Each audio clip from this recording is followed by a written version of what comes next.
Hello everyone, welcome to my channel. Like, share, and subscribe, and let's begin the story. The world exploded in a shower of glass and screaming metal. One moment I was driving, the wipers fighting a losing battle against the torrential rain, blurring the already indistinct highway markers. The next, there was a deafening roar, a bone-jarring impact that stole the breath from my lungs, and then silence. An unnerving, absolute silence that should have been filled with the shriek of tearing metal, the shattering of glass, the pained cries of the injured. But there was nothing. Only a suffocating stillness, broken only by the rhythmic thump of my own pulse, a frantic drum against the sudden, unsettling quiet. My head throbbed, a dull ache that pulsed in time with the frantic beating of my heart. I tried to move, to assess the damage, but my limbs felt heavy, unresponsive. Slowly, tentatively, I opened my eyes. The interior of the car was a mangled mess. Twisted metal clawed at the darkness. Shards of glass glittered like malevolent stars scattered across the crushed dashboard. Rain poured in through gaping holes in the roof, slicking the already sodden fabric of my seat. The air smelled metallic, acrid, like blood and burning rubber. Yet I felt nothing. No searing pain, no broken bones, not even a scratch. It was utterly surreal. I should be bleeding, screaming, possibly unconscious. Instead, I was remarkably intact, sitting amidst the wreckage of a catastrophic accident, experiencing only a dull throbbing in my head and a rising tide of disorientation. The silence was the most unsettling aspect. The absence of sound was more terrifying than any scream. It was a silence that pressed in, suffocating, amplifying the disquiet. It was as if the very fabric of reality had been ripped apart and then hastily stitched back together, leaving this grotesque, silent void in its wake. I pushed against the wreckage, forcing myself to sit up. My body ached, but the pain was negligible, a dull pressure that didn't match the severity of the crash. I looked around. The highway stretched before me, a dark, rain-slicked ribbon winding into the night. There were no lights, no other cars, just the relentless downpour and the crushing weight of the silence. I was utterly alone, isolated in the heart of this metal tomb, surrounded by the wreckage of what should have been a fatal accident.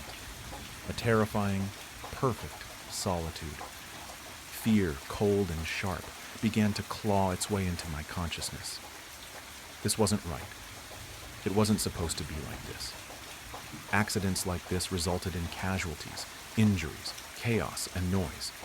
Yet here I was, miraculously unharmed, adrift in a sea of silent destruction. The incongruity of it all was deeply unsettling. The dissonance between the catastrophic reality of the mangled car and my own unscathed body, a gaping chasm that threatened to swallow me whole. A feeling of unreality, of profound wrongness, settled over me like a shroud. The rain continued to fall, washing over the wreckage, blurring the already indistinct shapes around me. I tried to focus on the details, to ground myself in the reality of the situation, but the silence persisted, a constant, ominous presence that heightened the sense of unreality. It was like a suffocating blanket, muffling everything, even my own thoughts.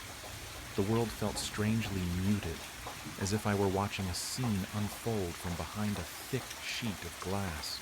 Or perhaps I was already behind that glass, separated from the world by a silent, impenetrable barrier.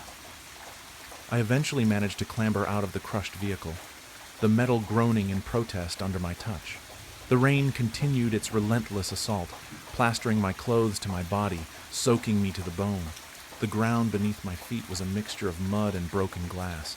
Each step I took sent a shiver down my spine, a visceral reminder of the horrific event that should have left me shattered. Yet here I was, eerily intact. As I stumbled away from the wreckage, I caught a glimpse of myself in the reflection of a shattered car window. My face was pale, drawn, etched with the shock of the near-death experience. But there were no cuts, no bruises, no blood, not even a single scratch. My skin was flawlessly smooth, unblemished, a stark contrast to the brutal reality of the scene surrounding me. The realization slammed into me with the force of a physical blow. Something was deeply, horribly wrong. More than wrong. Impossible. This wasn't just an accident. It was something else. Something far more sinister. Something beyond comprehension. The implications hung in the air, heavy and suffocating, and my heart began to pound in my chest once more. This time not with the shock of the impact, but with a terrifying sense of impending doom. The silence remained, a constant, chilling companion, a stark testament to the unsettling and impossible nature of my survival. The rain continued to fall, a bleak and unforgiving curtain drawn over the unfolding horror. The rain had stopped, leaving behind a world washed clean, sterile almost, a stark contrast to the chaos I had just escaped. The silence, however, remained, a heavy, oppressive blanket stifling any lingering hope of normalcy. I ran a hand over my cheek, expecting the rough scrape of gravel against my skin, the sting of a fresh wound. My fingers encountered only smooth, flawless skin. The memory of the searing pain, the impact, the feeling of being crushed, all impossibly vivid, were juxtaposed against the cold, unblemished reality of my own body. Where were the abrasions, the cuts, the bruises that should have been decorating my skin like grotesque tattoos? There were none. My skin was flawless, an unsettling testament to something beyond explanation. Panic, raw and visceral, threatened to overwhelm me. I examined my arms, my legs, every inch of my body, searching for some physical sign, some evidence to confirm the horrific reality of the accident. But my skin remained strangely pristine, untouched by the carnage I had just survived. It was as if the accident had happened to someone else, a spectral twin, leaving me untouched, an anomaly, a ghost in my own life. The thought twisted in my gut, icy and sharp, a constant reminder of the impossible truth. The rational part of my brain screamed for an explanation. Maybe it was shock. Maybe the rain had washed away any superficial injuries. Maybe I was hallucinating. But the mangled wreckage of the car, the persistent silence, the chilling absence of any physical trauma, all these facts contradicted the possibility of hallucination. This wasn't a dream. This was an impossible reality, a nightmarish paradox that defied all logic. And the silence. Oh, the silence. It was the most terrifying aspect, a constant, chilling presence that amplified every unsettling detail. The rising sun cast a pale, weak light on the scene, revealing the full extent of the devastation. The car was a twisted, mangled mess, a monument to destruction. Yet I stood beside it, unscathed, a living paradox in a world that didn't seem to acknowledge my existence. It was like a cruel joke, a dark comedy played out in the silent aftermath of a catastrophic event. The impossible silence gnawed at my sanity, a constant reminder of my improbable survival. I stumbled towards the nearest road, hoping to find help, to have someone confirm the reality of my situation, or perhaps to help me understand its absurdity. The road was deserted, the emptiness mirrored by the desolate landscape. The world was mute, watching me with a silent, unnerving gaze. Hours have passed, and there was still nothing, or so I thought. As I walked towards town, I could have sworn that I was seeing someone following me, someone that was just always out of my eyes, even outside of my peripherals. "Show yourself!" I began yelling out, but it seems that maybe I jumped the gun. I continued on my long journey back home, still without passing a single soul. I finally made it back home, but things seemed wrong. I saw my wife, and she was crying. She was sitting down on the couch wiping tears as she was on the phone, and without a moment of hesitation she took off in a hurry. I could not figure out why, though, but there was no use following her on foot, so I just waited. I waited, and waited for hours, watching television and browsing the web until the door opened and my wife came in. But someone was behind her, wrapped up with bandages. I was staring until I finally realized who it was behind my wife. I was looking at me. I don't even know how this is possible. but seeing my own face made me feel lightheaded. A wave of nausea hit me so hard I had to grip the wall before my legs gave out. My vision blurred as I steadied myself, but my eyes stayed locked on the scene unfolding before me. My wife guided me, or whatever it was, into our bedroom, gently laying him down. She stayed by his side for a while, smoothing the sheets, brushing the hair from my forehead, whispering things only meant for me. Then she left. That's when he turned his head. For the first time since the accident, he looked directly at me. My breath hitched as I saw my own reflection in his darkening eyes.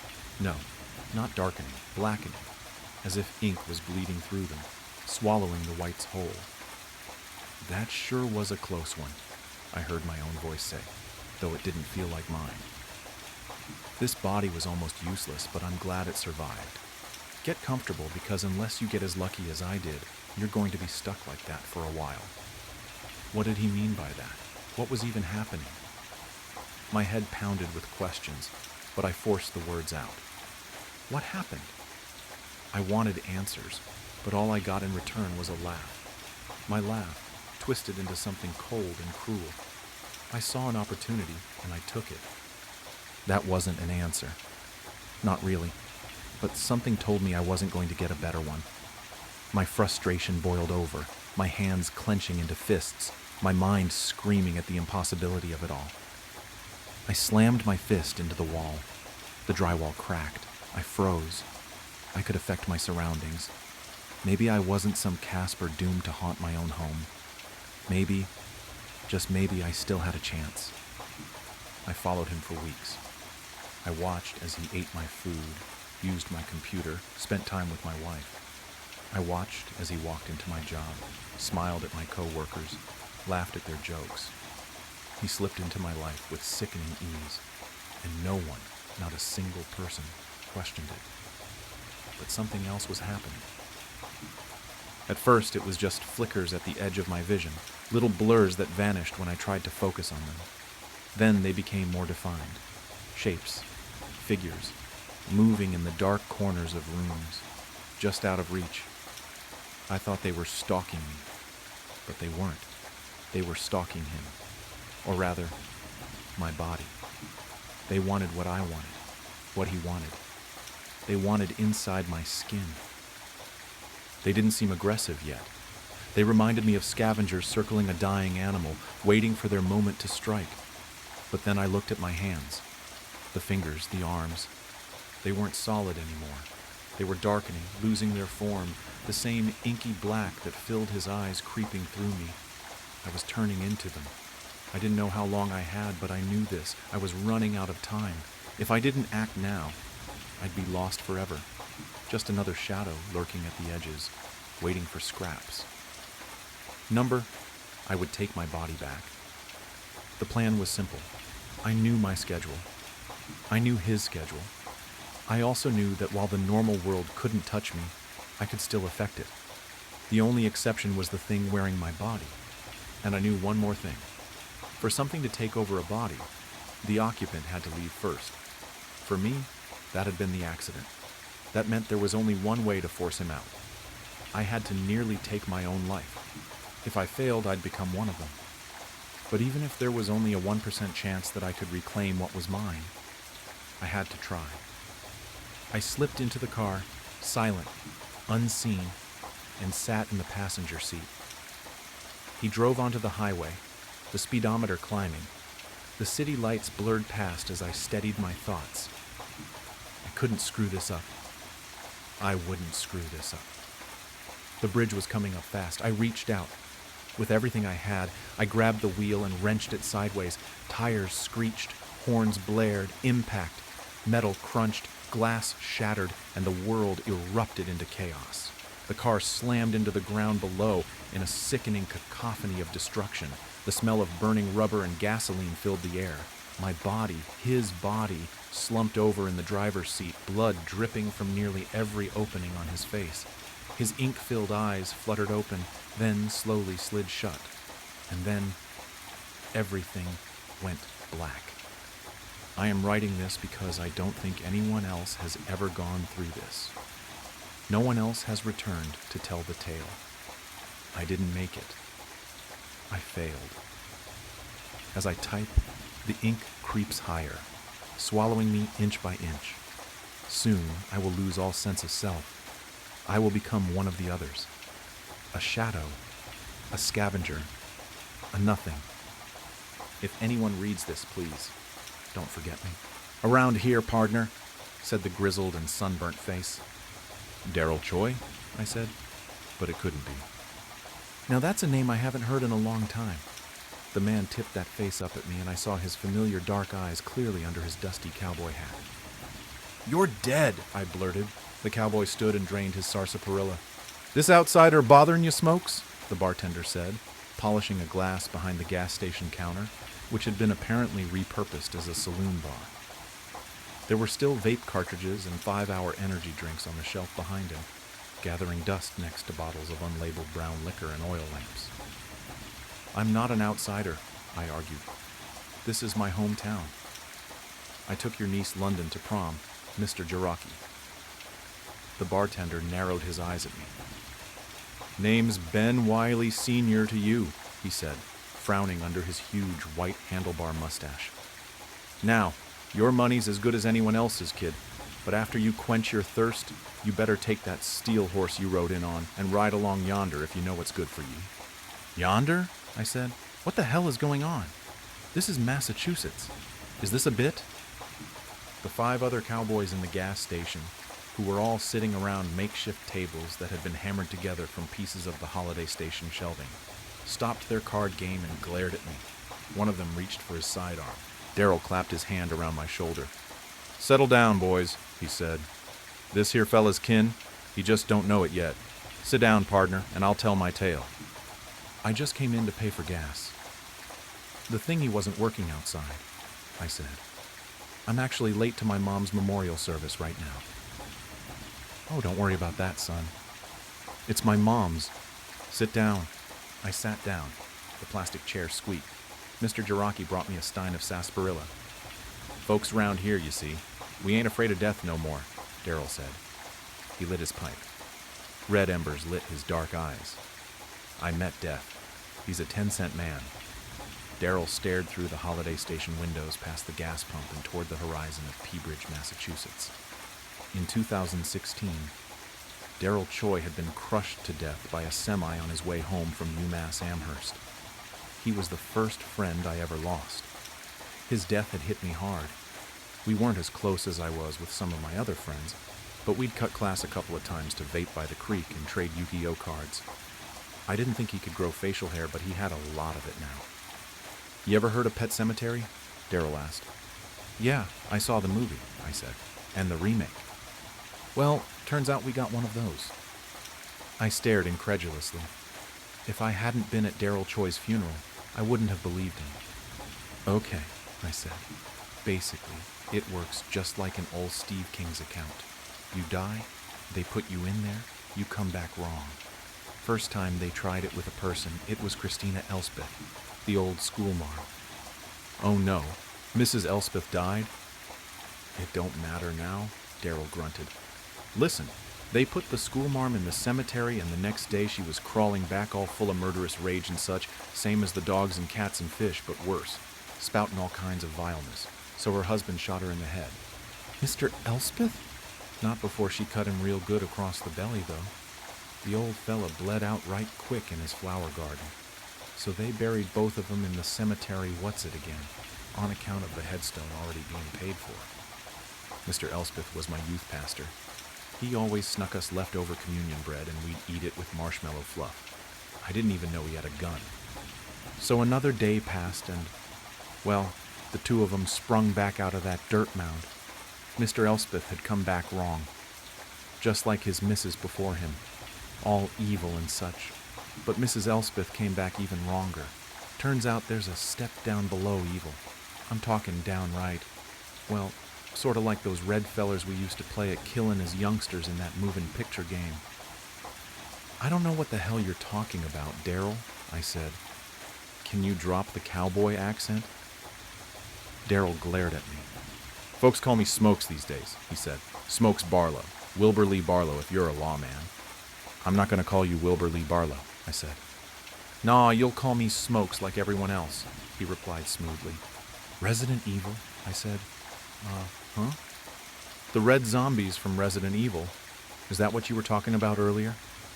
Smokes shrugged. Anyhow, the two of them went on a killing spree round here, and I guess word got out about the cursed boneyard. Everyone and their mother, I mean the ones who survived, hoped maybe their kin would be the exception to the rule. So more and more bodies went in the mound, and each of them came out as evil as the last, except for Mrs. Elspeth, who came back worse for wear. They put her back? Again? Well, see, the headstone had been paid for, so Mrs. Elspeth comes back and she's still spitting hell's worst curses and hankering for a stabbing, but now she's also sort of a mad scientist sort. So she breaks into the hospital and starts grafting people's limbs together. Hang on. What the hell do you mean she's a mad scientist sort? I said. She was a music teacher? Well, see, that's what I'm trying to tell you. She's running around, hair all crazy, in a stolen lab coat, ranting and raving about man playing God and splicing DNA and such, creating humanity's next evolution and such. So eventually, the hospital staff knock her out and toss her back in the hole. Next time she came back, she was a 19th century venture capitalist named Montgomery Prescott III who aimed to turn Peabridge into a factory town. Sorry, when did this all happen? Of course, by this time her husband was on his third resurrection too, so Prescott was a force to be reckoned with the power of science behind him. The two of them did a bang-up job whipping this place into shape, corralling all the zombies and throwing them in the hole, for science, and to see if they could monetize it. Prescott Mining and Scientific Enterprise unburied all the dead from the regular old graveyard and tossed them in the hole, myself included. Then when they came back, they put all those evil folks to work in the mines or in the lab. Now those mines were dangerous, of course, with all the coal dust and gas leaks. Prescott didn't give a damn about safety. A lot of folks died, but they'd just bring them back. A couple weeks in, though, and there were about 20 Montgomery Prescott III's and about 100 mad scientists running around, and it turns out Monty Prescott works for no man. Each of them enlisted a squad of mad scientists and started their own enterprise. Wasn't too long before they started assassinating the competition. At this point, we'd all just gotten used to throwing people in the hole. Turns out after Prescott, you come back as kind of a Dracula. Now I won't go into all that business. You know Salem's Lot? No? Is that a gang? What about that there Catholic picture show up there on the Netflix, the one on the island, put together by that Irish feller, Michael something, O'Flanagan. Mike Flanagan? Midnight Mass? Smokes smiled. There you go. It was all pretty much like that. I looked around at the gas station. Other than the restructuring that had transformed it from a regular holiday gas station into a cowboy saloon, it looked like this place had been through waves of disasters. There were bullet holes all over the ceiling, a massive rusty brown stain that someone had tried to scrub out with lye on the linoleum, burn marks on the walls with strange curling imprints of what looked like vines and needles. I'm guessing that everyone is vampires didn't last long, I said. It just ain't sustainable. Smokes shook his head. Vampires always think it's a smart idea to make everyone vampires, but see, it just don't work out. What do they eat? Turns out they don't. They starve. Then it's back in the hole. So things carried on like that for a while. At a certain point, we were just chucking people in there to see if there was an end point. How far this thing goes. Turns out it goes evil, mindless zombie, mad scientist, Montgomery Prescott III, master vampire, ghoul, skeleton warrior, skeleton jazz musician, man-eating plant, plant-eating man, or a vegan, I guess you'd call him, and a real son of a bitch. Haunted ventriloquist, haunted dummy, haunted mummy, Christian family vlogger, Edna, evil cowboy, zombie cowboy, plant cowboy, Edna again, then just regular old pure cowboy. What comes after cowboy? I asked. Smokes shook his head. Nothing, he said. It's just cowboy all the way down after that. The cowboys playing poker glanced up at me through clouds of tobacco smoke. I recognized some of these people from around town, or rather, I recognized who they used to be. So, my mom's memorial. She's not really dead, is she? I said, a wave of hope and relief overwhelming me. I thought I'd have to say goodbye to her today, but she'll be back, won't she? Smokes only smiled sadly. You won't find fuel for your steel carriage, partner, said Smokes. I'll give you a ride to the cemetery. I followed Smokes out to the parking lot where several horses were hitched. Where did you guys get all these horses? I asked. Oh, where there's cowpokes, there's horses, he replied. That's a rule of nature. Smokes fed the horse an apple and stroked her mane before bidding me to climb on behind him. I held onto his waist, which was pretty weird for me because we were never close like that, and we galloped off up the highway toward the middle of town. We passed the elementary school, which had been covered in radiation warning signs and barbed wire. Then we passed the old Coney Island restaurant, which had been converted to a one-room schoolhouse. Main Street's restaurants, law firms, and tattoo parlor had been replaced by a dry goods store, an ox stable, a wagoner, an apothecary. The barber was the same, but it looked like he also pulled teeth now. The park that I played in as a kid had been bulldozed to hell, and in its place was a brown dirt yard with scattered mounds and holes all clustered near the center. A new sign hung over the entrance on a wooden board, Lazarus Mound Cemetery. I guess we could have been more creative, Smokes said, but it's too late for couldas, I reckon. A group of cowboys, clad in black, stood over a dirt pile. They held their hats to their chest as the eulogy was read. Smokes followed me to my mother's fresh grave. I dropped my bouquet of flowers on top of it. Family only, said one of the cowboys, glaring at me. Uncle Matt, it's me, I said. He twirled his goatee and grimaced, revealing a new gold tooth. It's Billy Cobra Nash these days, he said. Didn't recognize you, son. I suppose you want to say a few words? He gestured to the mound. Well, I would, I said, but I'm pretty sure she'll pop out halfway through. That's no way to talk about your poor dead mother, said Great-Grandma Tess, who I hadn't seen since 2004 when she died from stroke. Except she wasn't Great-Grandma Tess. She was a short old man with a long rabbity mustache and 2 guns on either side. Let the kid grieve, Slim, said Cobra. The sun set on us. The resurrected cowboy versions of my family members became hungry and bored, and set up a small campfire where they heated up coffee and beans and spun some yarns. I asked questions about the cowboy economy and how it could sustain itself in this Massachusetts town that didn't have that many cows, and they responded by cussing me out and telling me to get lost. City boy. I said I couldn't be a city boy because I was from here, and they took away my beans. Finally, after about an hour, there was rustling from the mound. Here she comes, said Cobra. The dirt shuffled and ran down the side of the mound, a miniature landslide. Finally, a gloved hand emerged. Then an arm, a dirty, dusty head crowned in a cowboy hat, burst from the pile, coughing. Well, butter my biscuits, if it ain't the cheat, just in time for dinner, said Slim, hands on his hips. My mom, who was now a dirt-covered cowboy named the Cheat, clicked his boots together to dislodge some stones from his spurs. Howdy.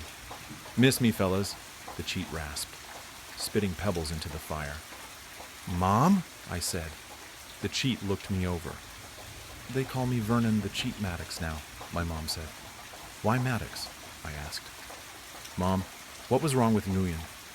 Ain't a cowboy name, said Mom. A cowboy can't be Vietnamese? Listen, kid, said the Cheat, clapping me on the arm. I've had a long day, and to be frank, I can't abide a city slicker like you before I get my brew.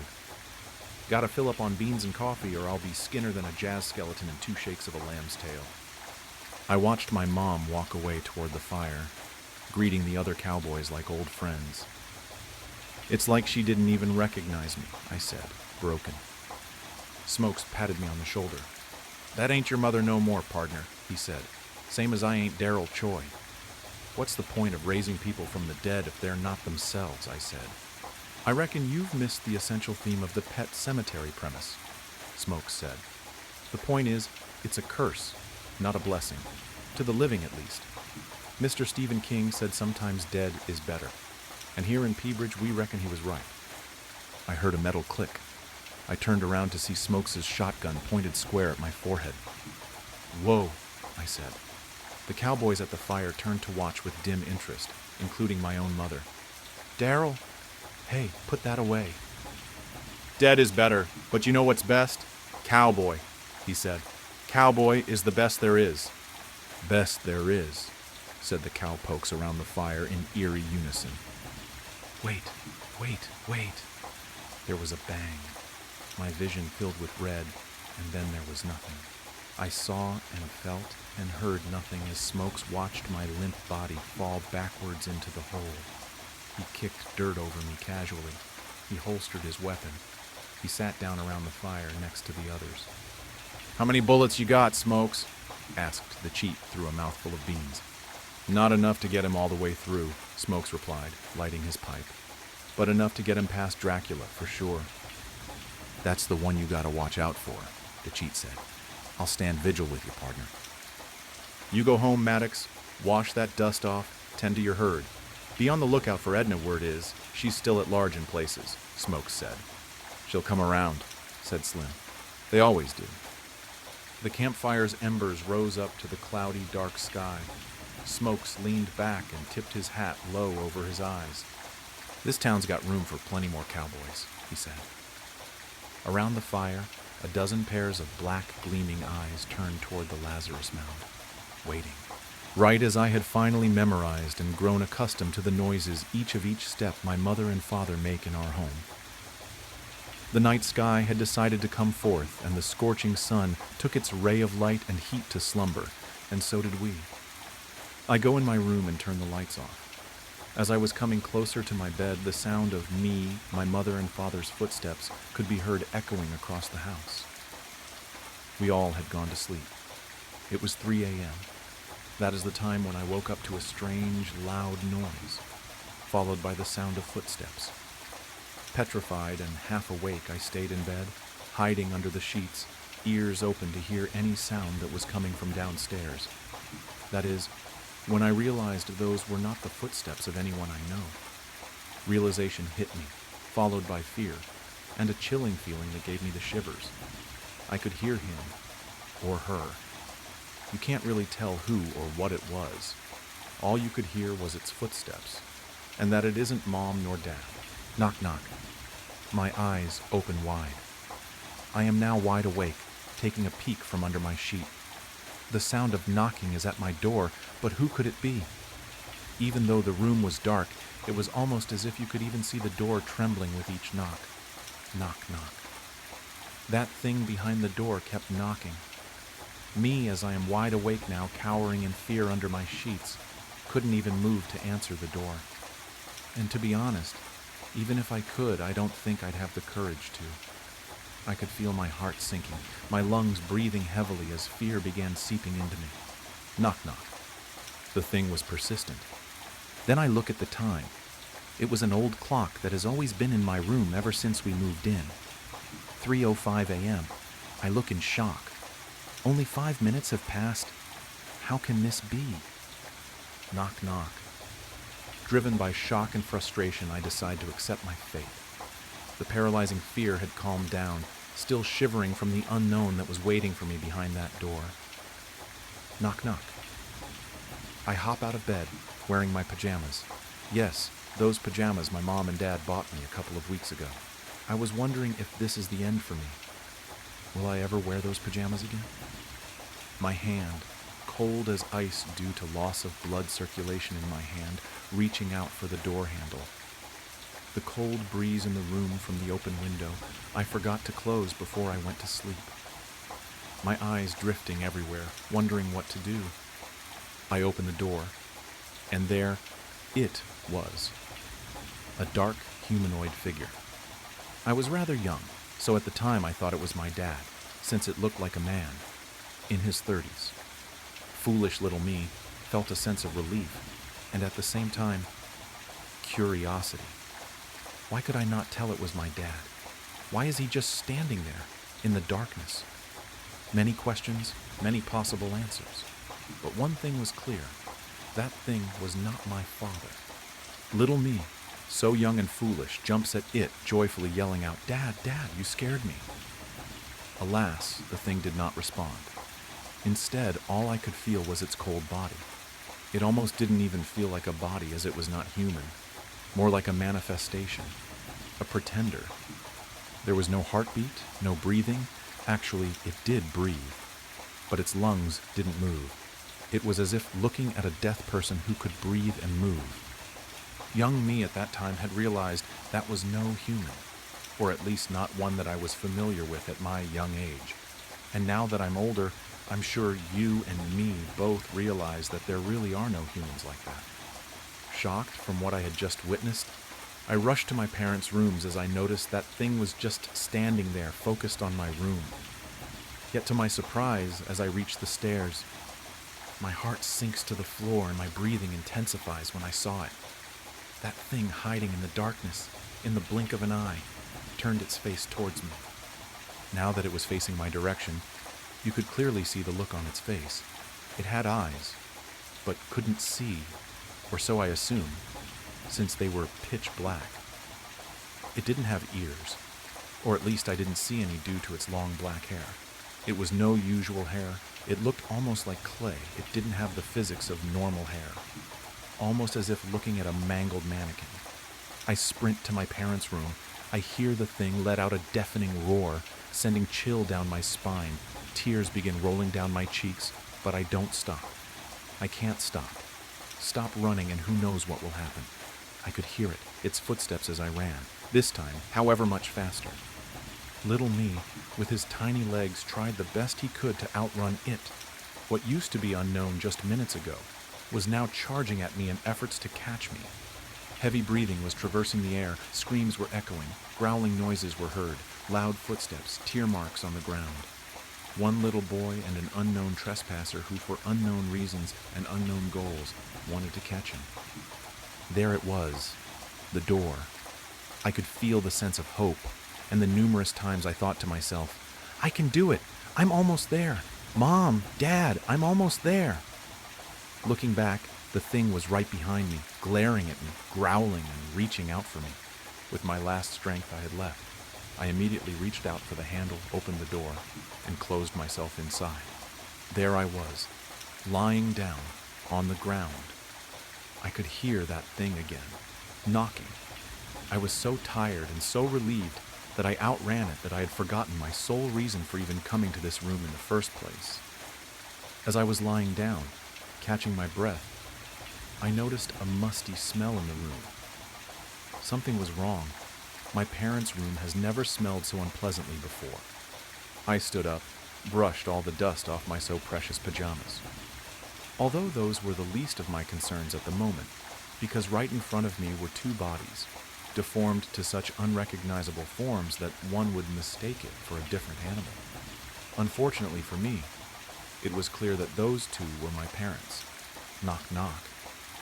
The knocking sound was back, this time more aggressive than before. I panicked. What do I do? It's right there. Mom. Dad. Knock, knock. I start quietly sobbing and decide that if my time has arrived, then so be it. Using my last efforts, I put my cold, shaky hand on my mouth in attempts to be quieter. Close my eyes and lie on the ground with my two parents' bodies on top of me. And then it happened. The knocking intensified, faster and louder than before, till it eventually barged in through the door. My vision was blocked. All I had was my hearing. My nose was clogged with the grim smell the bodies were letting out. Slow footsteps were approaching. All that was going through my mind was, "Please don't find me.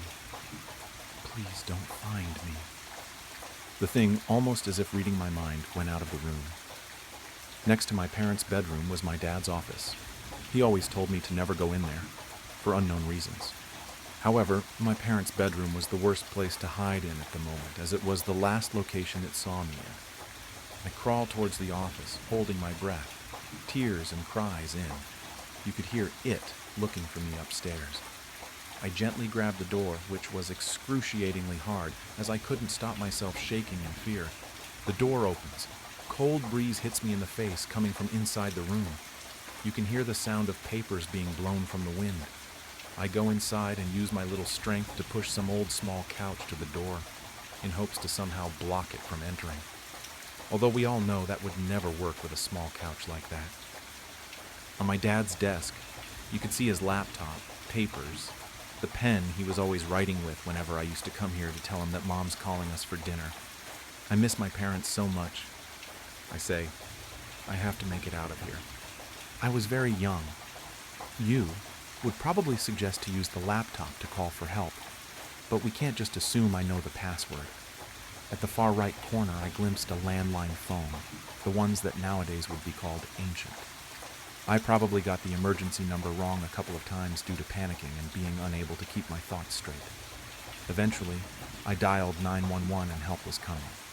The person on the other end of the line seemed very level-headed and managed to calm me down a bit as I was hiding under my dad's desk. A couple of minutes later, loud noises echo through the walls, and for some time after that, quietness had took over the house.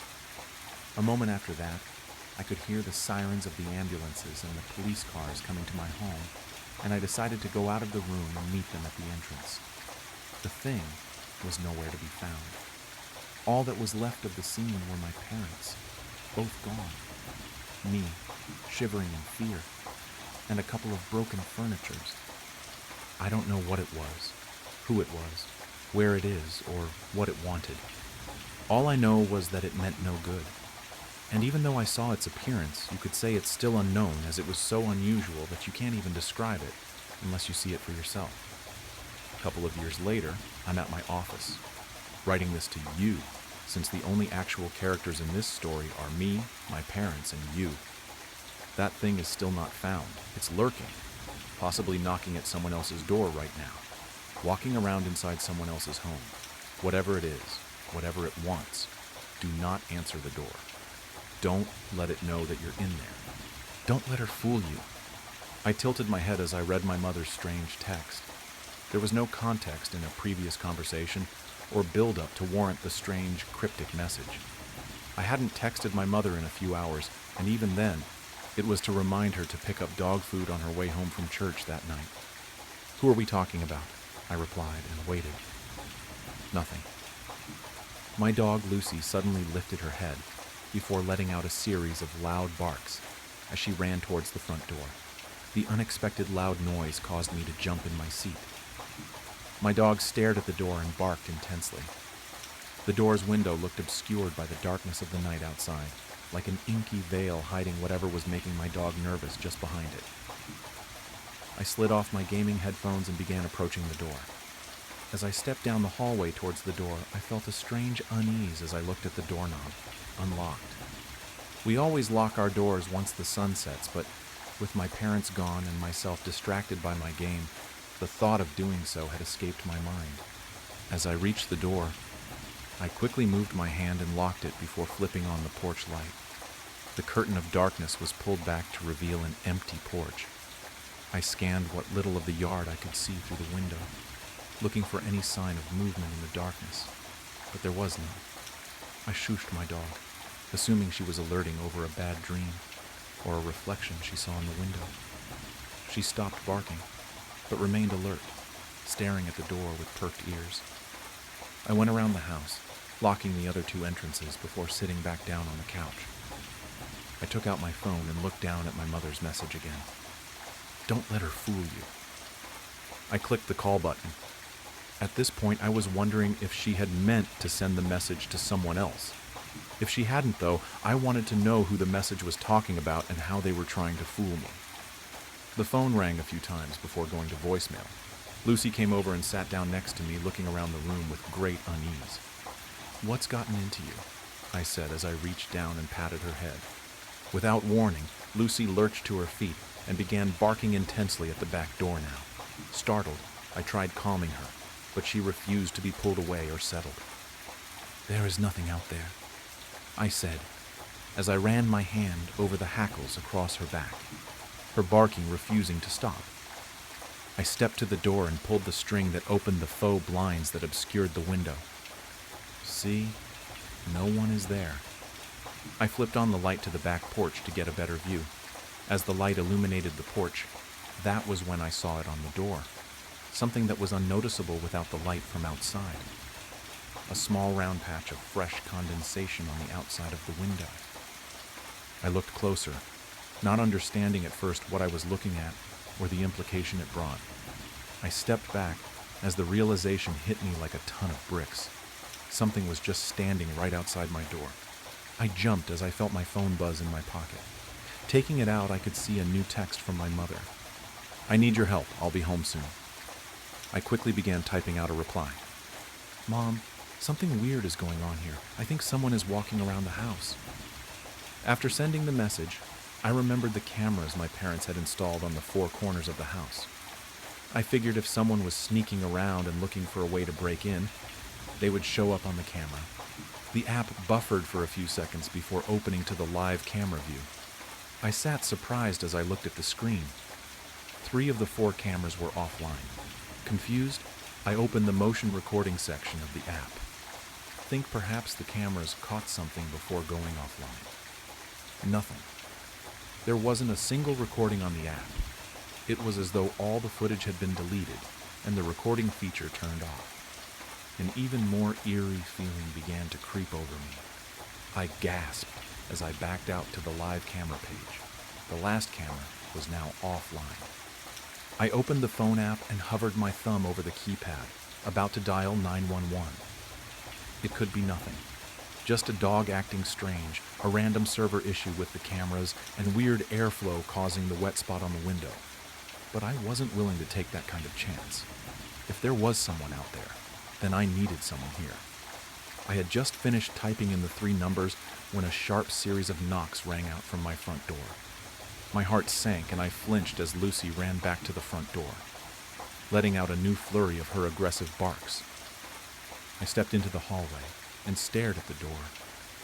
I could see the faint silhouette of a person standing on the porch, but any details were swallowed up by the darkness of the night.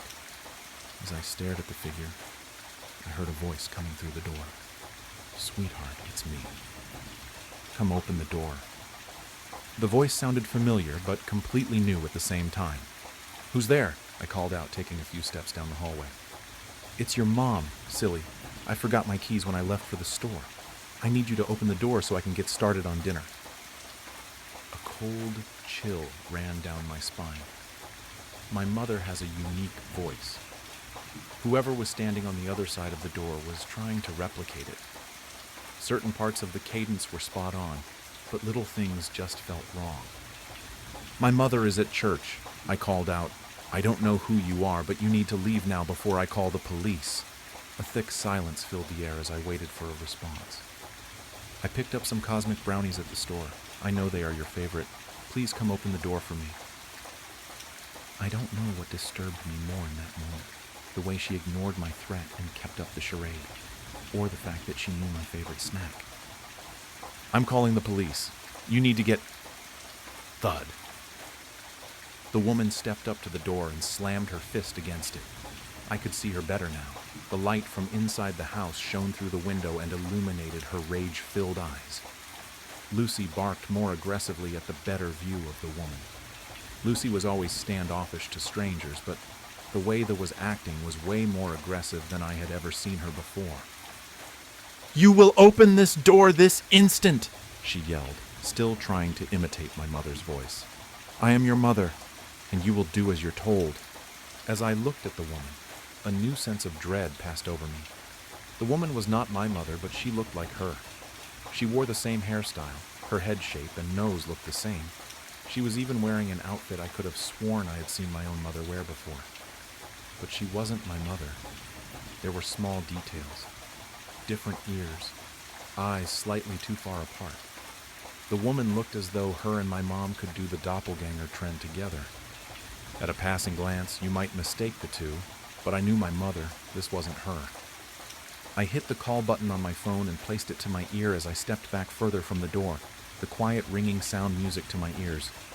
"I'm calling the police now," I yelled. "Get out of here!" Thud. Thud. The woman's fist slammed against the window of the door. "Open the damn door!" she screamed, no longer hiding behind the imitation. "You will listen to your mother, or I'll give you a reason to be afraid." The 911 operator picked up and asked me what the emergency was, her calm, questioning voice feeling inappropriate given the fear I was feeling in that moment. I quickly recited my address as the woman at the door began pounding on the door harder, screaming vile obscenities between calm moments where she would plead for me to open the door in a now shattered impression of the woman that raised me. "Please hurry," I pleaded. "She is really trying to get in now." Crack. My heart sank as I saw a small crack form around the woman's hand as it slammed against the door. Without leaving another second to pass, I turned and ran. This woman was getting in the house, and I needed to find a place to hide before it was too late. I ran to the kitchen. My head spun as I considered my options, my brain distracted by the woman's screaming and pounding mixed with Lucy's incessant barking. I grabbed a kitchen knife and ran to my parents' bedroom, turning off the lights as I ran to hide my movements. I went into their walk-in closet and tucked myself into the back corner, covered behind layers of my father's coats and shirts. My whole body jumped as I heard the window shatter, followed by a pained scream from the woman. "Look what you made me do," she screamed before her voice suddenly calmed to a sickening sweet tone. "This cut is really bad, sweetheart. Can you bring me a Band-Aid?" "She's in the house," I whispered into the phone. The 911 operator instructed me to stay silent and in place while help was on the way. I could hear Lucy running around the house, barking wildly. She wasn't a small dog, but she wasn't the type to actually get violent if push came to shove. I could hear the woman walking around the house calling out for me in my mother's voice. "Sweetheart, this is all a misunderstanding. Come out and see me. Let me hold you." From the sound of it, she was looking around the kitchen and living room. "Lucy is acting really strange," she called out. "Maybe that diet we put her on has her acting weird. Come take a look at her for me." We had put Lucy on a special diet a few weeks before.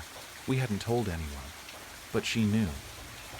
"You always did like playing hide-and-seek when you were little," she said as I heard her step into my parents' room. "Even when no one else was playing. Just come out and see me." I didn't speak. I didn't cry. I didn't breathe. I muted my phone so the operator's voice wouldn't be heard. I kept silent in crippling fear for my life. Every second an eternity. Every sound of an approaching footfall met with a further deepening pit in my stomach. "You were always so disobedient." She spoke softly, her voice stifling anger. "You were always my least favorite, but I still love you." I heard the clicking sound of the closet door as she turned the doorknob. "You should appreciate our family the way I do." I heard the door swing open. I could see flickers of light from the bedroom dance between the drapes that covered me. I knew any moment the horrid impersonator would pull back the clothes and kill me. I gripped the knife tighter. I have never been a fighter. I knew between my fear and lack of experience I didn't stand a chance. I would fight, but I knew I would fail. Her hauntingly soft voice filled the closet. "We'll have such lovely family time to get..." Her voice was cut off by the sounds of police sirens pulling down our road. She waited a moment and then sighed deeply. "So bad," she whispered before I heard her footsteps quickly retreating out of the room. I began to hyperventilate as I heard the police call out as they made their way into the house. I couldn't believe the ordeal was over. I walked in shock as the police led me through the house that was covered in the blood trail. Lucy followed us around, refusing to leave my side. I sent up a small prayer thanking God that the lady didn't do anything to Lucy besides scare her. The police took me outside and questioned me on the events while other police scoured the area trying to find the woman. They never did. When my parents arrived home, I clung to them and cried in my mother's arms. Through my labored cries, I asked the only question I could think to ask at that moment. Who was she? How did you know? My mother looked at me confused. How did I know what, sweetheart? The woman. You sent those text messages. My mother's face went pale. I haven't had my phone all night. I forgot it when I went to church. It was in the house somewhere. I looked down at my phone while trying to grasp the terrifying facts of the situation. The woman had been in the house at some point without me even knowing it. Suddenly my phone vibrated in my hand. A Facebook notification. My mother had tagged me in something. I opened the notification from my phone to take me to a small, simple post only a few seconds old. It was 2 pictures. The first was a family photo we had taken a few years ago when we went on vacation to Disney World. The second photo was a photo of me, standing at the front door, looking out the window. Above the photos was a small line of text that simply read, "I love my family. Returning from the Amazon was one of the most exhausting and exhilarating experiences of my life. That trip to South America had been the perfect escape from my suffocating routine as a rising attorney in the United States. After years of hard work, I'd secured a solid position at Marston and Associates. And with a recent promotion offer, life finally seemed to be heading in the right direction. But since I returned, something hasn't felt right. It began with a faint itch on my left arm just below the elbow. At first, I thought it was just a mosquito bite, inevitable after weeks in the Amazon rainforest. I didn't pay much attention to it. I applied some ointment, took an antihistamine, and carried on. But the itch wouldn't go away.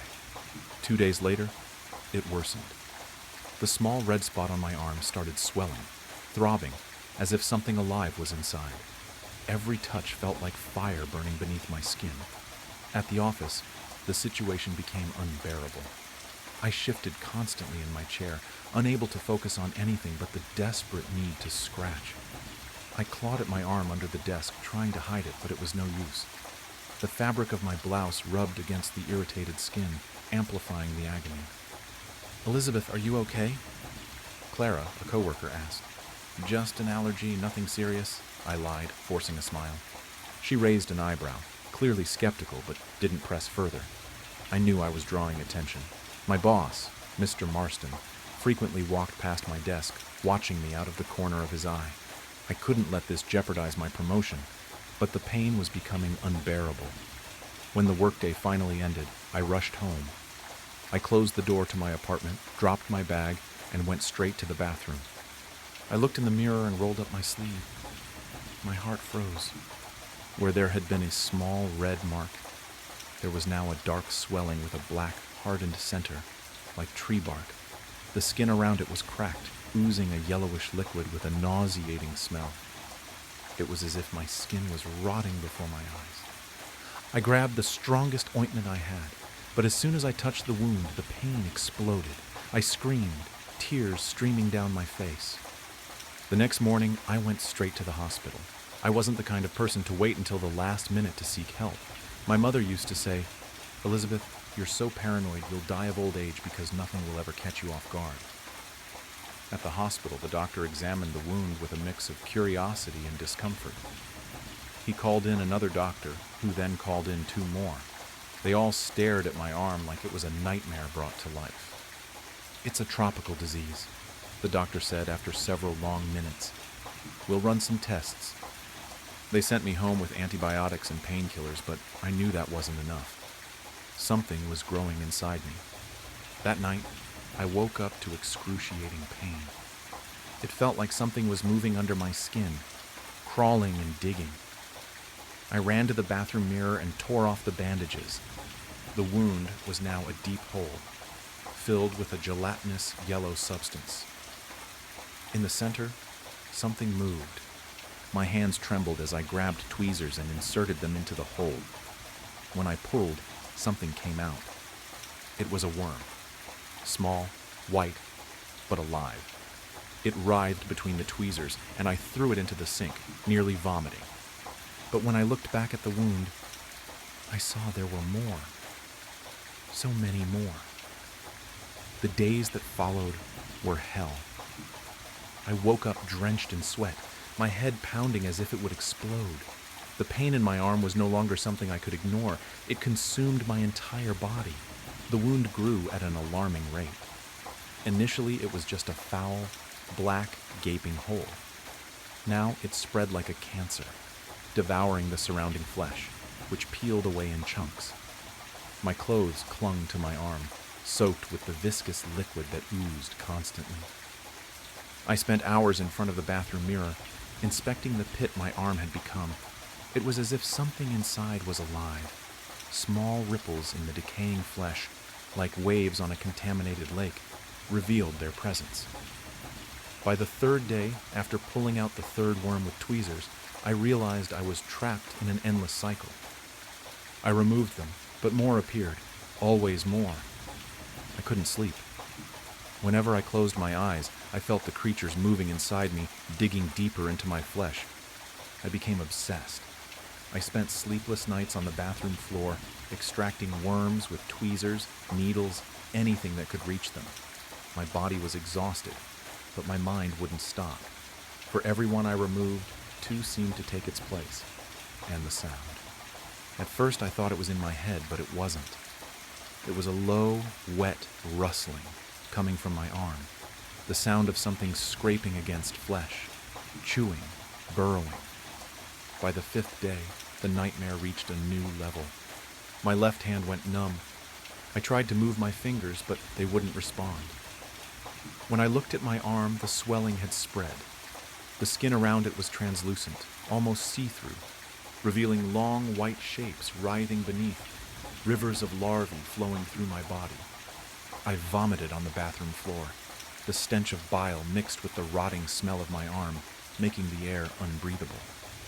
I knew they were growing, and I knew they wouldn't stop. It felt like a legion of burning needles was piercing my skin, deeper and deeper each time. The wound was growing alarmingly. At first it was just a black, fetid hole in the center of the swelling. Now it spread like cancer, advancing through the surrounding flesh, which was rotting and falling apart in pieces. My clothes started to stick to my arm, soaked with the viscous liquid that kept dripping constantly. The smell was nauseating, a mix of rotten meat and something chemical, acidic, that seemed to burn my nostrils. I spent hours in front of the bathroom mirror, inspecting that hole that had become my arm. It was as if something inside it was moving. Small ripples in the rotting flesh, like waves on an infected lake, showed that they were there. On the third day, after pulling out the third worm with tweezers, I realized I was caught in an endless cycle. I would remove them, but more would appear, always more. I cried out of frustration and disgust. "Get out of me! Get out!" I screamed, my voice hoarse and desperate, but the worms didn't obey. Each night was worse than the last. I couldn't sleep. Every time I closed my eyes, I could feel the creatures moving inside me. The mere thought that they were digging through my flesh kept me awake. I became obsessed. I spent the night sitting on the bathroom floor, pulling out worms with tweezers, a needle, anything I could reach. My body was exhausted, but my mind never stopped. Every time I pulled one out, it seemed like two more appeared. I began to hear sounds. At first, I thought it was just in my head, but it wasn't. It was a low rustling noise, like something wet brushing against flesh, gnawing, burrowing. I knew they were growing. On the fifth day, hell reached a new level. My left hand began to tingle. Then, it went numb. I tried to move my fingers, but they wouldn't respond. When I looked at, I start. My skin was greenish and damp, gleaming with a sickly, oily sheen. I called an Uber to take me to the hospital. When the driver stopped in front of the building, I hesitated for a moment. I tried to cover my arm with a cloth to hide the deplorable state it was in, but the fabric quickly became soaked with the yellowish liquid that leaked incessantly. I got in the car, hoping he wouldn't notice. "Good morning," I tried to say, but my voice came out hoarse, almost inaudible. The driver, a middle-aged man with a friendly expression, smiled through the rearview mirror, but his expression changed as soon as the smell reached him. "Are you okay?" he asked, wrinkling his nose and cracking the window a bit.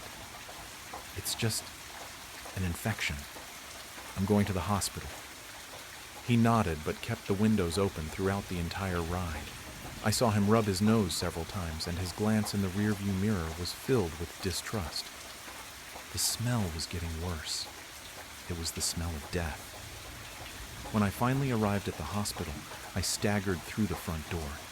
The people in the waiting room instinctively moved away, some covering their mouths, others wrinkling their faces in disgust. I was taken directly to the emergency room. The doctor who attended to me was the same as before, but his serious expression indicated that he knew the situation had gotten out of control. He could barely hide his own reaction to the smell. "Elizabeth, what happened?" he asked, while putting on gloves and a mask. I don't know. It's getting worse. It's growing." He looked at my arm, now practically unrecognizable. The wound had turned into a grotesque opening filled with necrotic flesh and viscous secretions. The center pulsed as if it had a life of its own, and the edges were covered in small worms crawling in and out, as if they were digging tunnels. It was as if they were digging tunnels. "We need to act immediately. This is no longer just an ordinary infection," he said, calling for other doctors.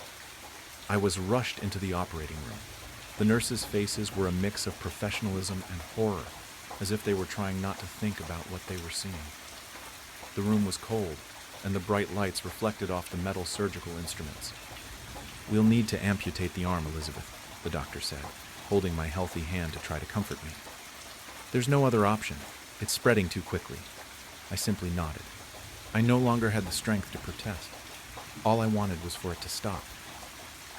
They sedated me partially, but I remained conscious enough to feel the first incision. When the scalpel cut into the flesh around the wound, a collective scream echoed through the room. Larvae were raining down. From the cut, a torrent of white worms exploded like a geyser. They were larger than the ones I had seen before, thicker, almost translucent, with quick and frantic movements. The nurses recoiled, some screaming, others dropping instruments on the floor. "My God," murmured the doctor, while trying to stay calm. The worms fell to the floor and began to spread throughout the room, crawling in all directions. The stench emanating from them was even stronger, a wet, rotting smell that seemed to fill every corner of the space. The doctor continued cutting, desperate to sever my arm from the rest of my body. But the worms didn't stop. They appeared from every side, burrowing into my flesh as if they were living roots, connected to my own body. The pain was unbearable, even with the sedatives. I could feel every movement, every bite, every slide of their viscous forms. "We need to finish this now," the doctor shouted, wielding a surgical saw to cut through the bone. But as he began to saw, more worms came out, this time faster, as if trying to escape. One climbed up his glove, crawling to his wrist. "Get this off me," he shouted, as another nurse tried to help him. The operating room was in chaos. The floor was covered in blood, pus, and worms. Surgical instruments were scattered around, and the nurses didn't know where to run. I could feel that this wasn't going to end there. The arm wasn't the only place they were. They had already spread throughout my entire body. "Doctor," I whispered, my voice almost inaudible. "It's no use. They're everywhere." He looked at me, his face pale and filled with horror. For a moment, I thought he was going to pass out. "Elizabeth, I'm so sorry." And then my vision darkened. I looked at my hands, but they were no longer mine. My skin was full of holes, and worms were coming in and out as if I were just a vessel. It's my fault he died, honestly. I'm 16, and I was supposed to be watching him outside. We live out in the countryside, some southern county no one cares about in the middle of bumfuck nowhere. And Rudy is always allowed to go out without a leash because he's trained to not go too far and come right back after doing his business. He's a chocolate lab with a red collar and the biggest, sweetest wet eyes you've ever seen. He was, at least. I let Rudy out after putting in a pizza, home alone since my parents were at work. As he played around our large property, I sat on the porch and watched videos on my phone. Suddenly I jumped up, having forgotten about my food, and ran back inside. I'd burnt an entire frozen pepperoni pizza, and I was cussing up a storm, taking it out the oven and trying to figure out what I was going to tell my parents so I wouldn't be scolded for wasting food. I forgot about my dog for a while and rummaged through the fridge for something else to eat as the sun went down. That's when I heard the most god-awful sound. Tires screeching on the road at the end of the driveway, a vehicle grinding to a sudden halt, just as the loud, pained yelp of our family's best friend rang out in the humid evening air. I ran out the house, across the lawn, down the drive, and fell to my knees where Rudy was lying on the road with his chest and stomach caved in. The car was gone, speeding down the road, leaving tire tracks and gore over poor Rudy's crushed abdomen. I cried harder than I've ever cried in my entire life as I watched him squirm and whine in agony before finally the light faded from his big brown eyes. Rudy had gone up the drive for no real reason. He usually stuck to the woods around our house, digging up holes or peeing in bushes. He never had interest in exploring the road, and he never once tried. If I had told him to come in already, he would be alive to this day. My parents mourned deeply, and I had the sense they were blaming me as well. A week passed and we tried to move on. But then one evening I went outside to walk around the yard and talk to my friend from school on the phone. We were laughing about something or the other, and I was enjoying the cool breeze on my skin as the sun set overhead, when suddenly I had this weird feeling, the feeling you get when you're being watched. I looked around, then my eyes fell on the driveway, which was surrounded on both sides by trees and curved sort of to the left, so that you couldn't see the road from the front lawn. What I could see, however, several yards away, was a chocolate lab standing still as a statue at the bend, under the shadows of the trees.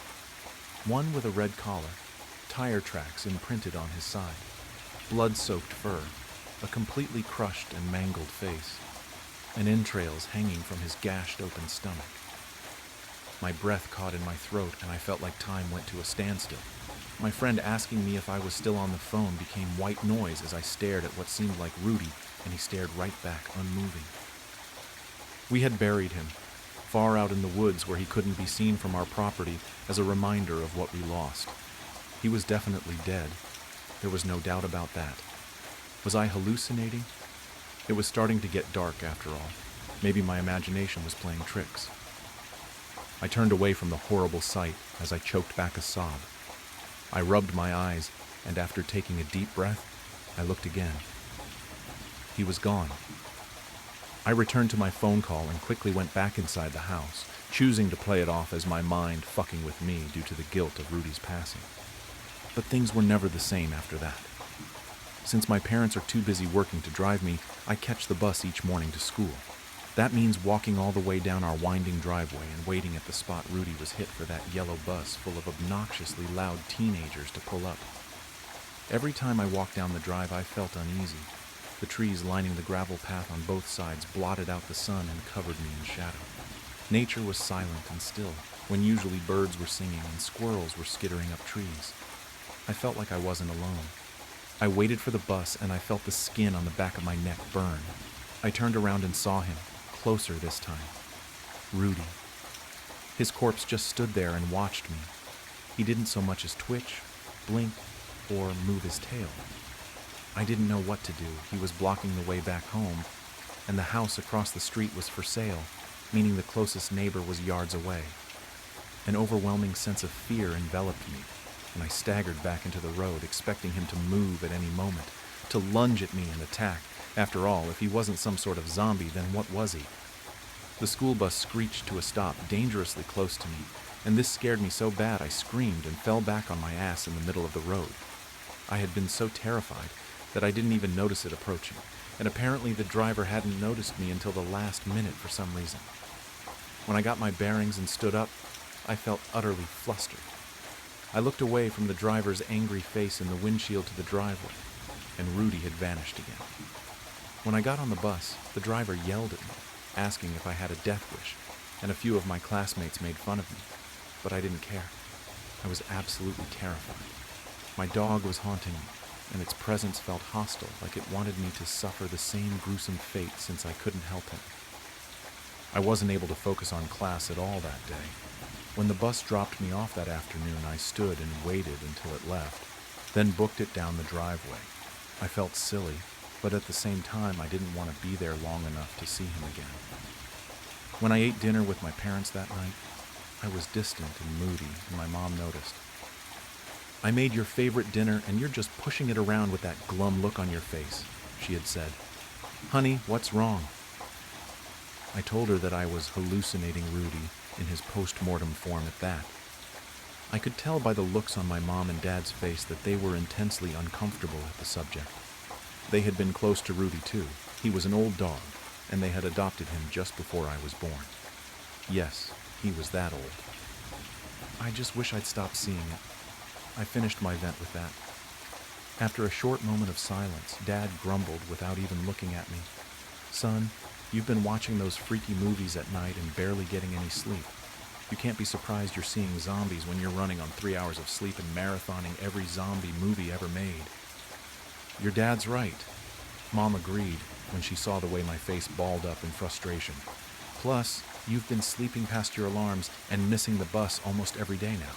I want you to start going to bed earlier and take a break from the horror genre in the meantime, okay? Yeah. Okay. I thought that maybe they were right. I mean, Dad was definitely exaggerating about the 3 hours of sleep thing, but I probably should lay off the scary shit for a while. I don't think I could stomach it anyway, after what's been happening. Despite me following my parents' advice, things got worse. I heard scratching at the door at night, and the whimpers and whines of a dog. My bedroom is on the first floor and closest to the front door, whereas my parents slept like a log upstairs. Even if my mom wasn't a heavy sleeper, she probably wouldn't be able to hear it over the sound of Dad's booming snores that reverberated through the whole house. I laid there in bed, too scared to get up and check it out. I knew there shouldn't be any dog out there. As far as we knew, no one around us owned dogs. Still, I told myself a neighbor's dog got out and had snuck into our yard so I wouldn't shit myself. Let me tell you right now, I'm not a horror movie protagonist, I'm a coward, and I'm not the type to go investigating. I run and hide, I don't fight. So no, I wasn't going to creep into the kitchen and peek out the window to see what the hell was pawing at our front door. I did not want to see my dead dog again.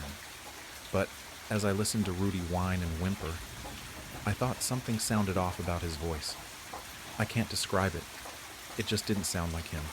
It was a bit gruff and a little too deep in pitch, like a mockery of our dog. Then again, he was dead, so I understood his vocal cords weren't going to be in good shape. Or maybe his body was possessed by a demon. Either way, the thought of this made it very difficult to fall asleep.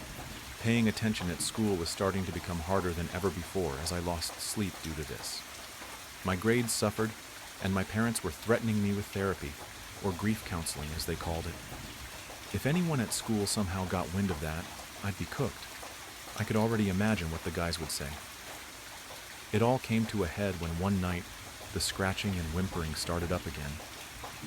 I decided that I had had enough and stormed out of bed towards the kitchen. I was going to be a horror movie protagonist if only to get some sleep, I'd decided. After a few stomps towards the direction of the front door, the sound stopped, as if Rudy, or whatever it was, heard me coming. I started to lose my nerve. When I got inside the kitchen, I tiptoed to the window and craned my neck to look out at the porch. My blood ran cold. Rudy stood unnervingly still on the porch, facing the window. He looked deader than a doornail, and now that he was closer, I could see his hollowed-out eyes and how his gray tongue hung limply out of his dislocated jaw. I jumped back and yelled, running upstairs to wake my parents. I could barely formulate a sentence as I shook them awake, sweaty and terrified. Dad led the way, wielding a Louisville Slugger, and Mom and I stayed at the top of the stairs, a phone clutched tight in her hands in case she needed to call the police. We listened tensely as Dad threw open the door, shouting.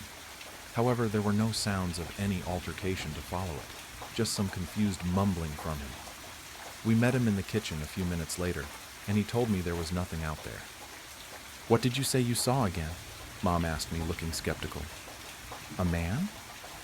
"No, not a man," I began. "You said he's out there," Dad snapped. "I meant he, as in Rudy." I watched them give each other looks, my face getting hot as I realized how this looked. "Dylan, we all miss Rudy," Mom said with a sigh. "No, it's not like that," I begged. "He's been haunting me. He shows up." "It's your guilty conscience." Dad cut me off, a mix of frustration and concern on his face.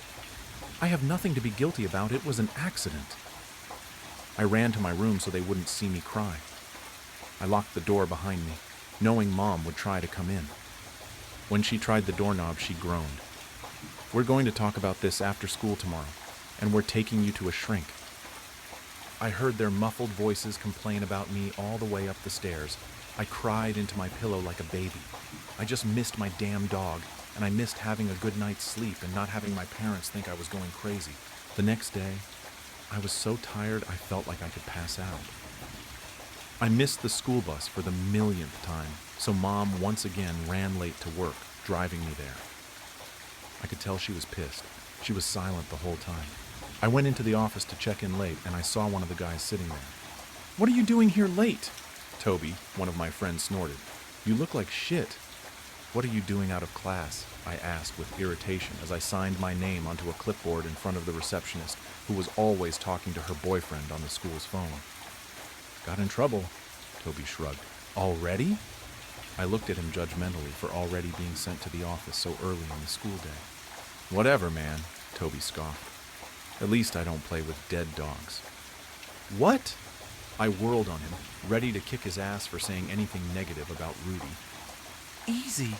Toby threw his hands up, genuinely surprised by my reaction. "If you're so sensitive about it, why does your family keep trying to use him as a prank? I mean, you gotta admit it's weird, dude. Alexis rides your bus and she keeps talking about how your dad keeps putting your dog on the end of the road. What's that about anyways? Is he trying to scare them? Does he think they're kindergartners? What are you talking about?" The room felt hot all of a sudden. I was sweating as I tried to connect the dots but couldn't. "My dad is at work every day by the time the bus comes, and we buried Rudy in an empty field somewhere." Toby frowned. "You know, now that I think about it, I saw your dad once, right? He's this big buff guy. Alexis keeps saying it's a skinny guy with pasty white skin and a black hood. So that wasn't your dad moving Rudy around. Didn't you guys get Rudy stuffed, or what's it called, taxidermied?" I stared in silence for a moment as I realized what exactly was going on. What did she see him do? She said today that he came out of the woods and left it there at the end of the driveway. Toby seemed to get nervous as he caught on to how weird the situation was. Then he just smiled as the bus went by. She thought maybe it was some kind of prank to scare the people on the bus, since it was like a freaky taxidermy job. I mean, his guts were hanging out. People don't do that when they get their animals stuffed, though, do they? "We never had him stuffed," I cried out. Everything else happened so fast. I harassed the receptionist into allowing me to call my mom, who then called my dad. My mom came by to pick me up, and we went to the house with the police. They searched everywhere and found that Rudy's grave had been dug up and that someone had been hiding under our house. That's where Rudy's body was found. The man had left him under here when he heard me coming and hid himself in there too. Dad never thought to check under there. He had been the one to scratch on the door and mimic the sound of a dog whining and whimpering almost to a T. They found the nut job hiding out in the for sale house across the street. He'd broken in and had been living there for weeks. When he was taken into custody, he admitted he'd been watching us and that he had dug up Rudy, stuffed him himself, but purposely left in gruesome details like an intestine and bits of broken bone, and used his corpse to torment me. When I wasn't looking, he would place Rudy out in the open and hide in the trees, and when I left, he would take him back. Then when I kept getting up late, he would just display Rudy for the kids on the bus and enjoy their understandably freaked reactions. That's why he always seemed so still when I looked at him. It's because he was stuffed. I couldn't believe it. The worst part about it was the fact that the asshole was also responsible for killing Rudy. The police told us that he had laughed as he openly told them that he'd laid dog treats on the road to lure him, got into his car, and ran him over. He hid the car in a field by the empty house, which you could access by a wide trail so that no one would know he was living there. It's how he got around, buying cheap beer and the things he needed to stuff our dog with. He was a mechanic with a weird hobby, apparently, and he'd recently lost his house and had been living in his car before he came all the way out here to squat in that house. And why did he do all this? No reason. Absolutely no reason other than the fact he was fucking psycho and wanted to torture some kid for fun. He was charged for trespassing, harassment, animal abuse, and some other bullshit I can't remember. We moved shortly after because Mom didn't feel comfortable with the fact that asshole knew where we lived. I feel so dumb, thinking Rudy was a ghost or zombie or something like that. I never investigated or stuck around long enough to notice anything amiss. More than anything, I feel angry. I hope that Dick has a life full of nothing but misery and misfortune waiting for him. If it weren't for Toby, who knows how long he would have kept it up? Maybe he would have escalated things and tried breaking into our house next to place Rudy in there. He was clearly not dealing with a full deck, if his wild eyes and crooked, creepy grin were anything to go off of. But at least Rudy can finally rest in peace. We buried him again, and this time, Mom and Dad spent the money to place him in a proper pet cemetery. Sometimes I go there and lay treats on his grave. He will always be a good boy to me. The chill began not with a scream, but with a laugh, a goofy, carefree sound from the depths of my own head. I sat up in bed with a jolt, wrapped in my blankets, the digital clock blinding me with 3:17 a.m. My skin was slick with sweat. Just a nightmare, I reassured myself, coaxing my racing heart to calm. But the laugh remained, an echo of something wrong. Morning came, tinting the sky with shades of bruised purple and tentative gold. I dragged myself from bed, the lingering fear holding on to me like cobwebs. Coffee, black and powerful, was my sole protection from the insidious fear. My phone vibrated. A message from Mom. "Don't forget Mark's birthday dinner this evening. He's really excited to see you." Mark? The name scratched at the back of my mind. An itch I couldn't quite scratch. "Who's Mark?" I texted back, a flicker of confusion igniting in my chest. The reply was instant. "Don't be silly. Mark, you know, you're practically brother. You've known him since you were a kid. Don't tell me you forgot." She even threw in a laughing emoji, as if this was some grand joke. But it wasn't a joke. I didn't know Mark. Not even a shard of recognition glimmered in my mind. "Mom, I'm serious," I typed back, my fingers shaking a little. "I don't know who Mark is. I've never met anyone by that name." She didn't answer. Panic scratched at my throat. I sprinted to the bookshelf, yanking out photo albums, their covers cracked and worn. Birthday parties, Christmas mornings, school graduations, the milestones of my life in grainy photographs. And there he was, Mark, a steady figure, a smiling face in the periphery of every milestone. He was tossing a football with me at my 10th birthday, shoulder to shoulder with my sister at my high school graduation, even raising a glass at my 21st birthday party. He was everywhere, but I didn't remember him at all. Desperate, I moved. I took my keys, a sense of panic driving me in circles in my mind. My sister, she'll remember, my best friend. They'll recognize that this is not right. My sister Sarah opened the door, smiling brightly. "Hey, Mark's birthday now?" The words struck me as if I had been physically hit. I felt my head reel. "Sarah, who is Mark?" I begged, my voice hoarse with fear. "I've never met him. This doesn't make any sense at all." She looked at me, her smile wavering. "What are you talking about? Mark. He's been here forever. Don't you recall all the summers we spent at his family's lake house? The time he rescued you from the pool when you were going to drown?" I shook my head, my eyes welling up with tears. "No, none of that ever happened. I don't remember any of it." I stared at my good friend Chloe, hoping and praying she'd explain to me that Sarah was joking, playing some vicious trick on me. Chloe merely gave me a blend of concern and puzzlement, though. "Are you okay? You've seemed really out of it today. Of course you know Mark. He's pretty much part of the family." We stuffed into Chloe's car, Sarah and I in the back, Chloe behind the wheel, the silence heavy with unasked questions. My head spun, attempting to get a handle on what was occurring. Closing my eyes, I struggled to remember my childhood, to find some shred of evidence that Mark was ever in my past. Nothing. Then a flicker, a burst of images, broken and confusing. Me laughing with Mark, keeping secrets beneath a starry night sky, walking hand in hand. Memories that weren't my own. Memories being implanted, jammed into my mind. It was as if I was seeing a warped movie reel, pieces of another life I'd never lived imposed on the life I knew. A tide of sickness spilled over me. I gasped, grabbing at my head, the implanted memories threatening to engulf me. We got to Mom's place. I stumbled out of the vehicle, my legs leaden. I needed evidence. I needed to discover something, anything that would validate that I wasn't losing my mind. I rushed to my former bedroom, dodging Mom's cries, and furiously started up my computer. Emails, texts, Facebook.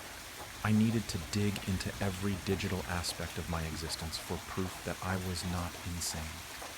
And there it was. Years-old emails from Mark, Facebook messages with those inside jokes, photographs with his name.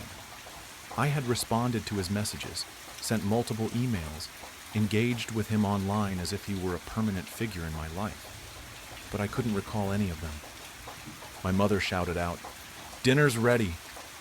Her voice sounded abnormally cheerful, almost forced.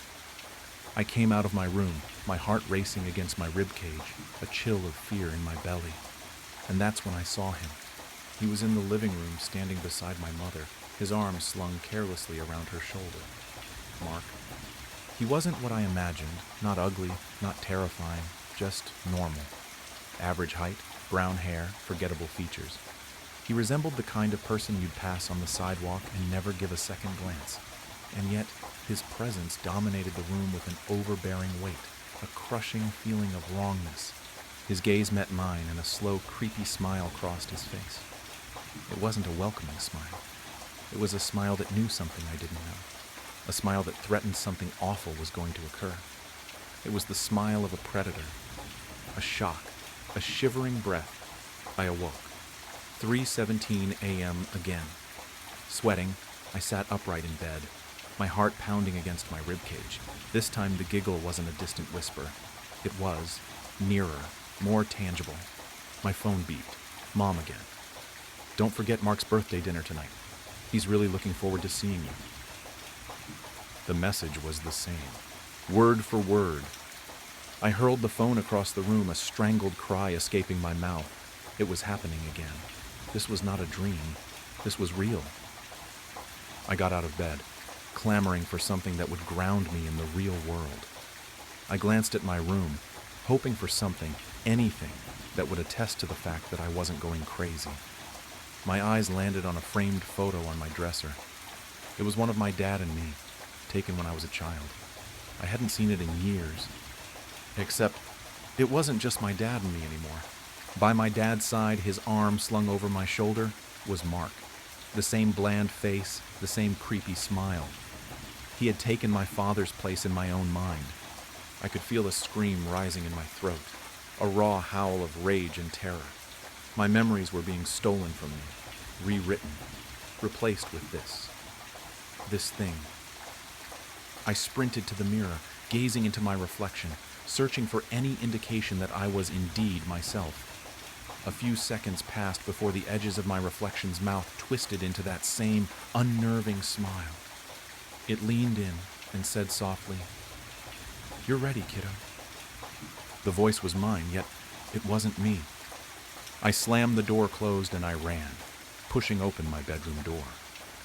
Mark was there, leaning against the doorframe, arms crossed, that awful grin on his face. "Why are you doing this?" I gritted out, my voice shaking. "What do you want?" He merely laughed, that low, queasy sound. "I'm not doing anything," he told me, speaking in a low, strangely calm voice. "You're always doing this." He grasped my arm, his hold much stronger than I expected, and steered me toward my Aunt Nina's. It had been years since I'd last seen her. Why would he want to see her? "I want to go inside with you," he murmured into my ear.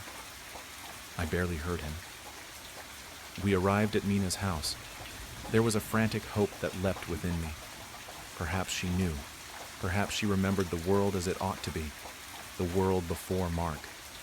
I ran up to the door, knocking frantically until Mina opened it, her eyes opening wide with shock. "What are you doing here?" she asked, fear creeping into her voice. "You shouldn't have come." "Mina, please," I pleaded, grasping her hands. "You have to assist me. I don't know what is occurring. My memories, they're being altered. There is this man, Mark. He is taking the place of everyone I know. Mina stepped back, her face twisted in terror. "They're going to make you right," she breathed, her eyes flicking towards Mark, who stood behind me, his eyes following me with the same knowing grin. "They want to make you right before they wipe you out." "Wipe me out?" I breathed, my blood congealing in my veins. "What do you mean?" "Wipe me out of what?" Mina paused, her eyes shining with a desperate, entreating expression. "You're not the first," she whispered. "There was one before you, and they'll do it again. They'll replace you the way they replaced her." "Another me? Replaced?" My head spun, attempting to follow through the urgency of her words. I was a replacement? For another person? I parted my lips to speak to her further, to require answers. But then, it occurred. Mina's eyes turned glassy, her muscles locked up, and her face blanked out. Her pupils expanded, her eyes losing all familiarity. It was as if a switch had been thrown, removing everything that made her. Her. "Mina?" I whispered, gently shaking her. "Mina, can you hear me?" She blinked, her eyes now vacant and clear. "Oh, hey," she said, her voice now cheerful and light, as if nothing was amiss. "What are you doing here?" She remembered nothing. She remembered no conversation. She remembered no fear in her eyes. She remembered no warning she had just issued me. She had been erased. Mark moved towards me, putting a hand on my shoulder. "See?" he whispered, his voice soothing and gentle. "I told you. You're always doing this." "Do what?" I breathed, my voice breaking. "What am I doing?" He grinned, a slow, predatory smile that made me shiver. "You always forget." "Celine, I'm going to start the story by saying that you should always be careful when running, even if it is in a popular place, or even if you have ran the trail a dozen times. It's always important to be aware of your surroundings. When I was in high school, I was an active runner. I would run every day after school, which allowed me to clear my head or just to get some clarity on things I had to decide. I had ran track on and off since middle school, so I could keep a good pace while running distance and even could run a pretty decent mile. This story takes place around the time I was a senior in high school, so there was a lot on my mind. Things like which college I was going to attend, or which colleges I could even get into, etc. Everything was changing pretty fast, and the amount of stress I had from school had finally gotten to me, so I had decided that I would go running in a park after school one day, just to give myself some time to think. The park was a pretty popular place. It had some really great trails, and it helped it wasn't far off from my house, so I ran there pretty often. I always had felt safe while running in the park, as I saw lots of people I knew and often always saw someone on the trails. There were some undeveloped areas you could run for some good scenic views where you could sometimes see deer and other animals. When I had gotten to the park, there were people there, but it wasn't as busy as usual, which didn't bother me, as I had a lot on my mind and needed some time to run and just think. I did all of the things I usually did, like stretch, and got ready to enter the woods. I put my headphones in, and the second I did, I blurred everything else out. I had started up my run with a nice light jog and passed some people and smiled like normal, until there was a man who greeted me with a smile that was extremely unsettling. If I had to describe it, I would say, imaging someone is looking down and they smile with no teeth while bringing their eyes up like in the movie Smile. It was creepy, but I nodded and waved like I normally would. I tried not to pay too much attention to the man and kept running as I was at a public park, and it wasn't unusual to see people. I had maybe ran a few laps around the common park area and kept passing the man in the same area, which struck me as weird as I had ran laps, and not little ones either, like laps that took 5 to 8 minutes. Every time I would pass, I would politely nod and keep running. After a while, though, I started to think more and more about the situation. I began wondering why the man hadn't moved much from the original area I saw him in. At this point, I started seeing less and less people on the main trails, and it became later in the afternoon. The sun was covering in the clouds, and although it hadn't set, it was getting darker and gloomy as if a storm were coming. It was late April, so it was hot and rainy pretty frequently, and I decided that I would run a little bit longer until it started to rain, then I would head back to my car. I ran past the main parking lot and noticed that my car was the only car parked in the lot, so I knew I was alone and figured everyone knew the rain was coming and decided to leave. I ran toward the entrance and re-entered the running paths, passing the original place I had saw the man, and he was gone. I slowed down, catching my breath, and walked slightly for a few minutes, deeper and deeper in the trail. I was gathering my thoughts when I felt the feeling of being watched. I took my headphones out, and when I did, the park was silent. Scary. Silent. You couldn't hear trees blowing in the wind or cars from the main road. You could only hear the sound of my breath and the music blasting from my headphones. I looked around and didn't notice anything, so I kept walking, this time remaining vigilant as I couldn't shake the feeling that I was being watched. As I was walking, I had my head down, and when I brought it up, I noticed the man from earlier walking in my direction, except this time, he wasn't smiling. He looked agitated, so I didn't even bother to smile or wave. I kept my head down, but noticed he was in jeans, boots, and a long-sleeved shirt. Something I hadn't noticed earlier. It wasn't unusual for someone to be wearing that, but it was in the low 80s and humid from rain days prior, so I knew he had to be hot. I kept walking for a minute, hoping that I was in the clear, and when I made it probably 20 feet away, I turned around to see where he had went, and to my surprise, he turned around also, walking in my direction. I picked up my pace a little and started jogging, leaving my headphones out this time. Every step I took, I heard more behind me.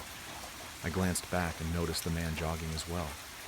I thought to myself, jogging in jeans, boots, and a long sleeve? I was so deep into the trail, though, that I was equidistant to both the start and finish.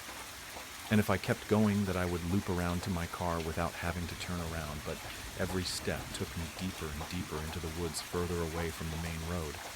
And although it seems dumb, I knew I could not have ran past the man if he was planning on doing something I didn't want to find out.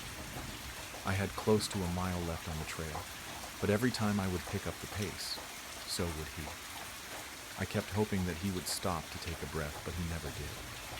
I tried to rationalize it, but I couldn't, especially since every time I picked up the pace, he was quick to as well. The area was much darker now, and the rain had started pouring.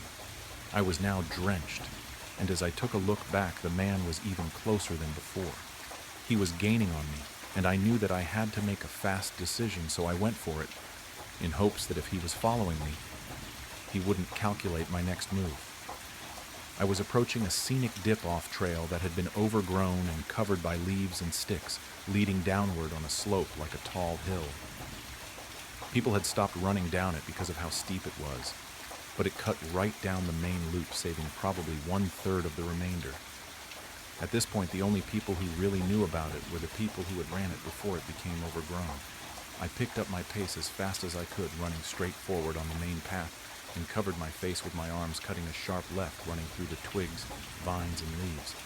I heard an audible gasp, followed by the sound of heavy footsteps. I ran down the hill as fast as I could, hoping that I had made a right decision, too afraid to look back until I reached the bottom of the hill. I had put a good distance between us, and when I turned around for the last time there, he was standing at the top of the hill, looking down at me, breathing heavily, looking annoyed and angry, like he was on the verge of a psychotic break. He was breathing heavily, covered in rain, and just staring at me with such anger. I didn't stick around and ran as fast as I could toward my car, hoping that when I got to my car, the story would end there. But when I approached my car, I quickly jumped into it, pulling out of the parking lot as fast as I could. I looked in the rear view, noticing the man on the edge of the woods staring, and it immediately sent chills down my spine as there were no other cars in the parking lot. I was shaking the whole car ride home, and was too afraid to tell my parents, because if they knew, they wouldn't let me run again, and that was my only form of solitude. I laid in bed all night in fear, thinking about his unsettling smile and how creepy he was. I thought about how I should have known something was wrong sooner. I finally fell asleep after replaying all of the scenarios in my head and was woken up at 3 a.m. by my stepdad, who had just gotten home from work. I heard him enter the house in a panic, screaming for me, and when I sat up, he came into my room asking if I was okay, and when I asked why, he pointed outside. I quickly went outside to see my car door opened, and my car had been gone through, seats slashed and a busted back window. I was confused as nothing had been stolen, but just to destroy my car was strange. I started thinking about who would do something like that or why. We lived in a secluded area with only 2 neighbors, which lived far enough from us to allow us to be loud and have gatherings, but close enough to run to in case of an emergency, so nobody had heard anything. Aside from the glass and cut seats, the only thing sitting on my seat was my registration. It suddenly dawned on me that when I had ran to my car earlier that day that I jumped straight in and took off. I didn't unlock my car. It was older, so it had to be manually locked and unlocked with a key, but I didn't unlock it.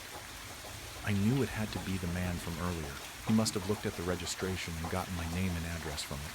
I moved to college shortly after, and my family sold the house when I was in college, but it still makes me wonder what else he would have done if he would have gotten me, or even worse, broken into my house. The Valley. Hi 3 Reddit followers. I am sorry for being gone for so long. You know how life can be. Devastating. I am writing this and posting it because I need answers, and I think it's a way for me to cope. Or at least, that's what my therapist said. Bear with me, I am not much of a storyteller. So, about a month ago, me, my best friend and boyfriend went about an hour southwest of where we live to visit our friend. For the sake of privacy, I will call them Colby, Vincent, and Ashley. Ashley and I grew up together. She is kind, easygoing, and a crazy-ass sense of humor. Colby is my boyfriend of almost 2 years. He is patient, protective, and honestly the best person I know. And Vincent is spunky. He walks around wearing cowboy boots. He is loyal, personable, and adventurous. Vincent and Colby are best friends. So we've all become really close. We play Xbox together, camp, get drunk, etc. Part of the way we bonded so fast and got so close was because we all share a love of the paranormal. Shocking, I know. One weekend, like many others, Colby, Ashley, and I pack up in Colby's car to make the drive down to see Vincent and do our usual activities, getting drunk and ghost hunting. The town Vincent lives in is weird. I don't know how to explain it. It's just weird. Stuck in a different time. Almost everyone there is old, or been there since they were born and will never leave. It was an old mining town, and the people there share stories of their hard times working the mines and how business boomed and crashed within years of each other. But what almost everyone shares stories of is the Valley.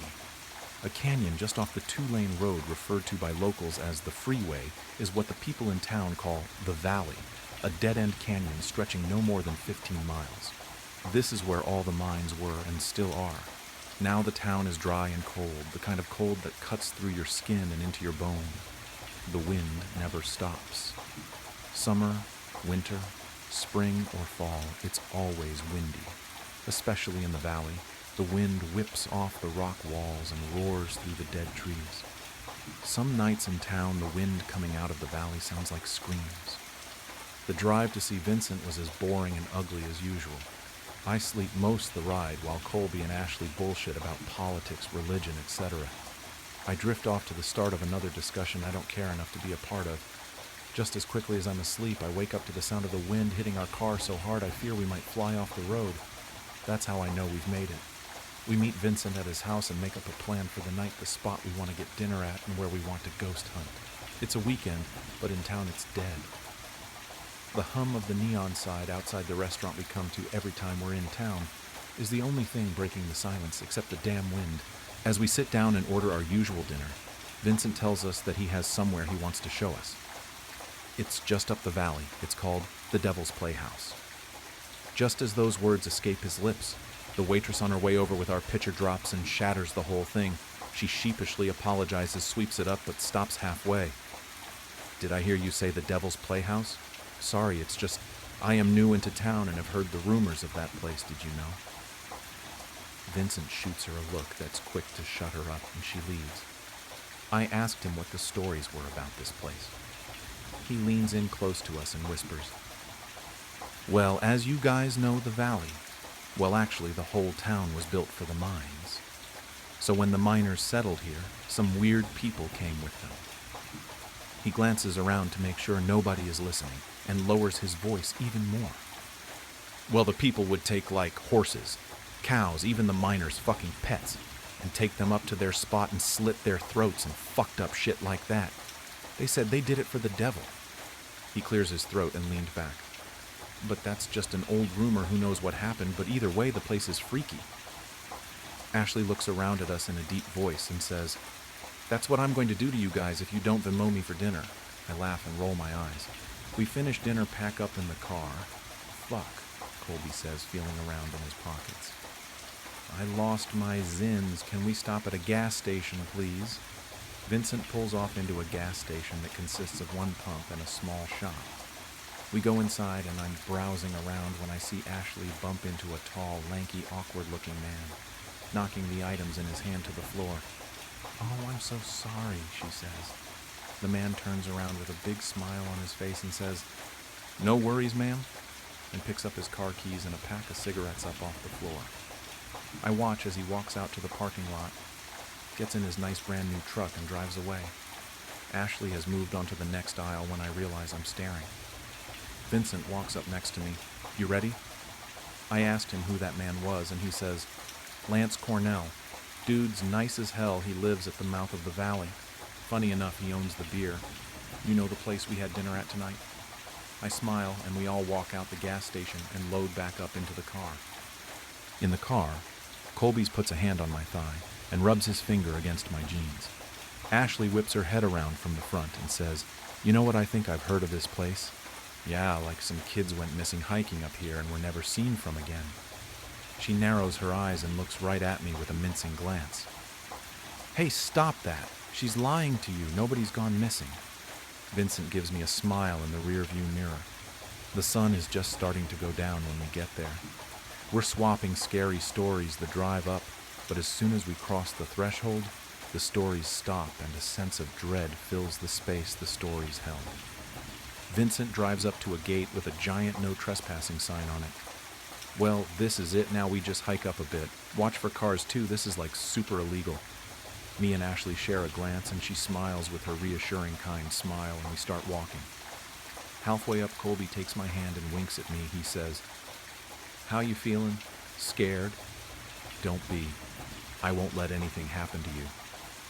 Plus, all this stuff is total bullshit, babe." He smiles and jogs up a little to catch up with the others. I stay behind. I am winded, cold, and uneasy. I hear a snap of a twig behind me and whip around. Holy fuck, what was that? My friends turn around and watch as a bunny crosses the trail behind me. "False alarm, sorry guys." Vincent rolls his eyes and laughs. After a short 20-minute walk, the sun is completely set in the valley, and we turn on our flashlights to see the beast of a building standing in front of us.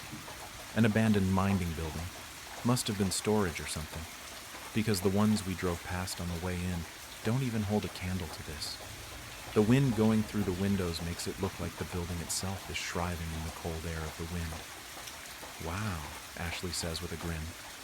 "Well, come on in, mi casa es su casa," says Vincent as he stands in the doorway. All the windows and doors are gone. There is a hole in the floor that looks like it leads somewhere, but however people were getting down there has been gone for quite some time. "Dude, imagine there is just someone living down there," Ashley says, and nudges me with a smile. What the fuck? What an odd thing to say. Ashley and Colby are taking pictures on her digital camera she carries with her everywhere. The odd thing is the place has no graffiti. It's actually clean. No glass or anything, I say out loud. Yeah. Well, nobody ever comes up here because, well, the cops are bored in a town like this, Vincent said like he was reading my mind.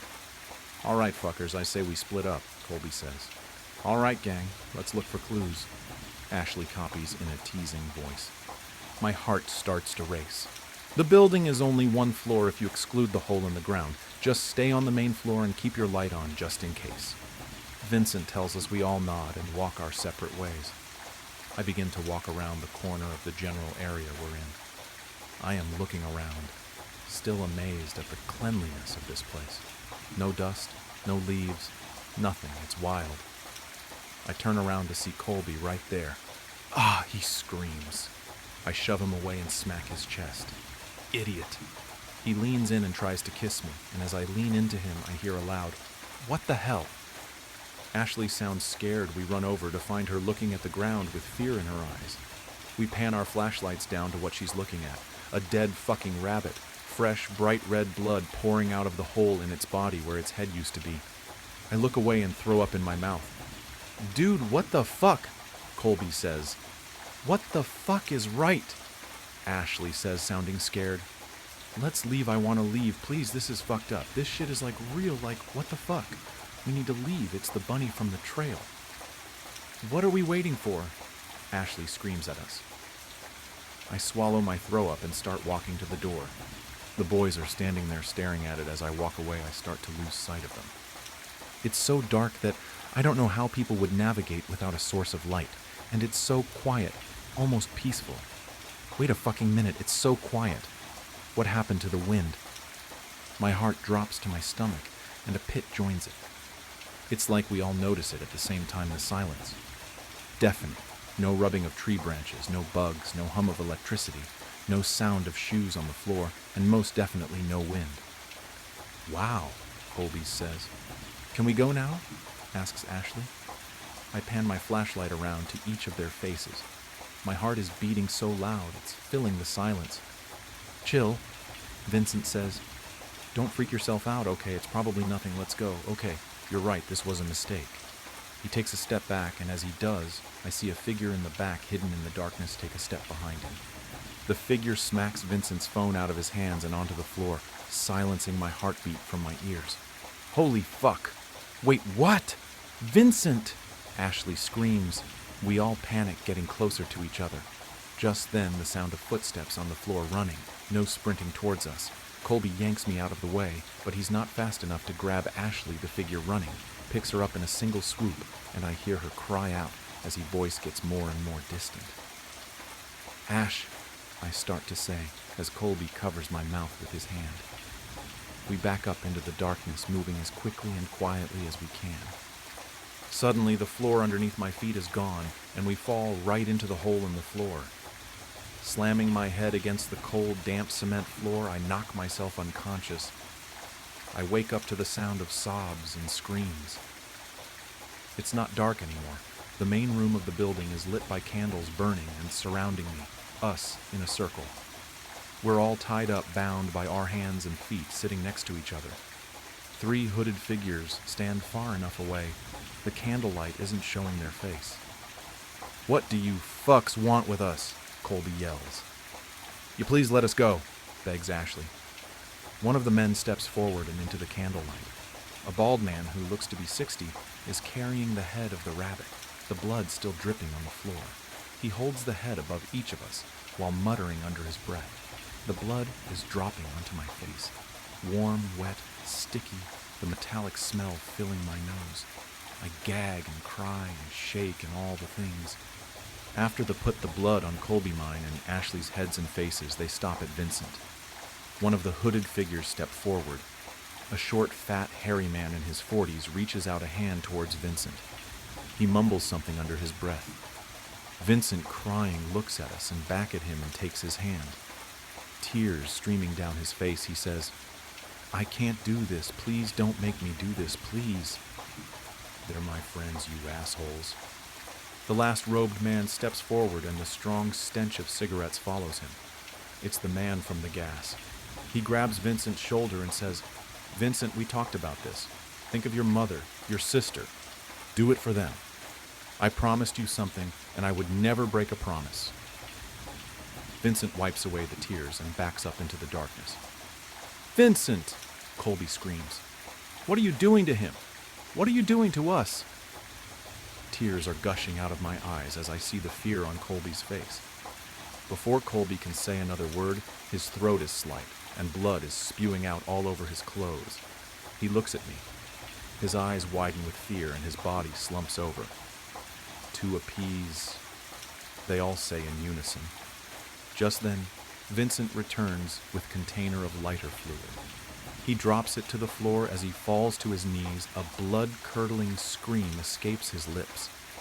"No! I told you not him. You told me you wouldn't hurt him. Please don't." He is shaking and crying and holding Colby's limp body, his blood soaking onto Vincent's clothes. Cornell says something under his breath, and the other two drag Vincent away while he is kicking and screaming. Suddenly, the screaming stops. I am shaking.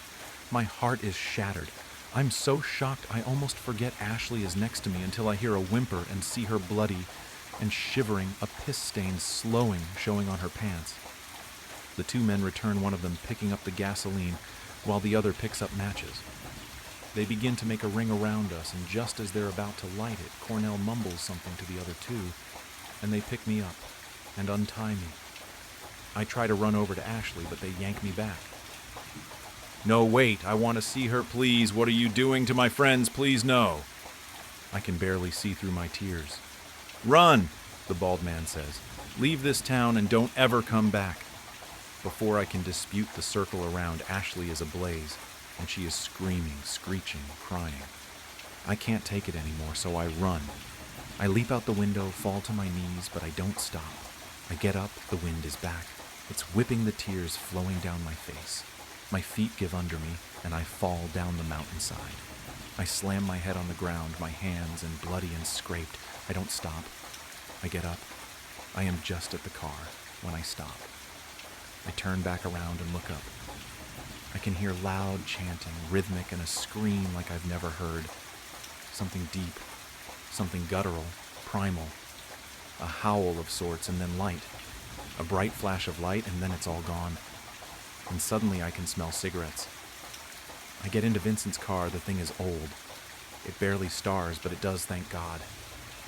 I sit there for a second, looking up at the building, and then I scream. I slam my hands on the horn. I cry, and I cry, and I cry. I slam on the gas and don't stop until I'm out of the valley, out of the town, until I'm back in my town. I show up at my local police station covered in blood. I tell them everything, and they write it down and speed away. Sirens on, backup arriving, the whole 9 yards. They don't find anything but a circle of dust and ash on the ground. The police told the parents what happened, and I've been questioned multiple times, although my story never changed. They've held 3 funerals, but I didn't attend Vincent's. I couldn't and will never enter that town again. I didn't attend anyone's, so now I'm here, alone, haunted by the memories of that terrible night, in a fuck ton of therapy, on the news, in pain and suffering. I just don't understand why they didn't kill me. I wish they would have ended it all and killed me. Please kill me. Nobody believes me, but I know what happened. It all happened in that fucking valley. I looked up from my glass of whiskey to notice the cute blonde girl staring at me from across the bar. I had been eyeing her all night, hoping she would notice me.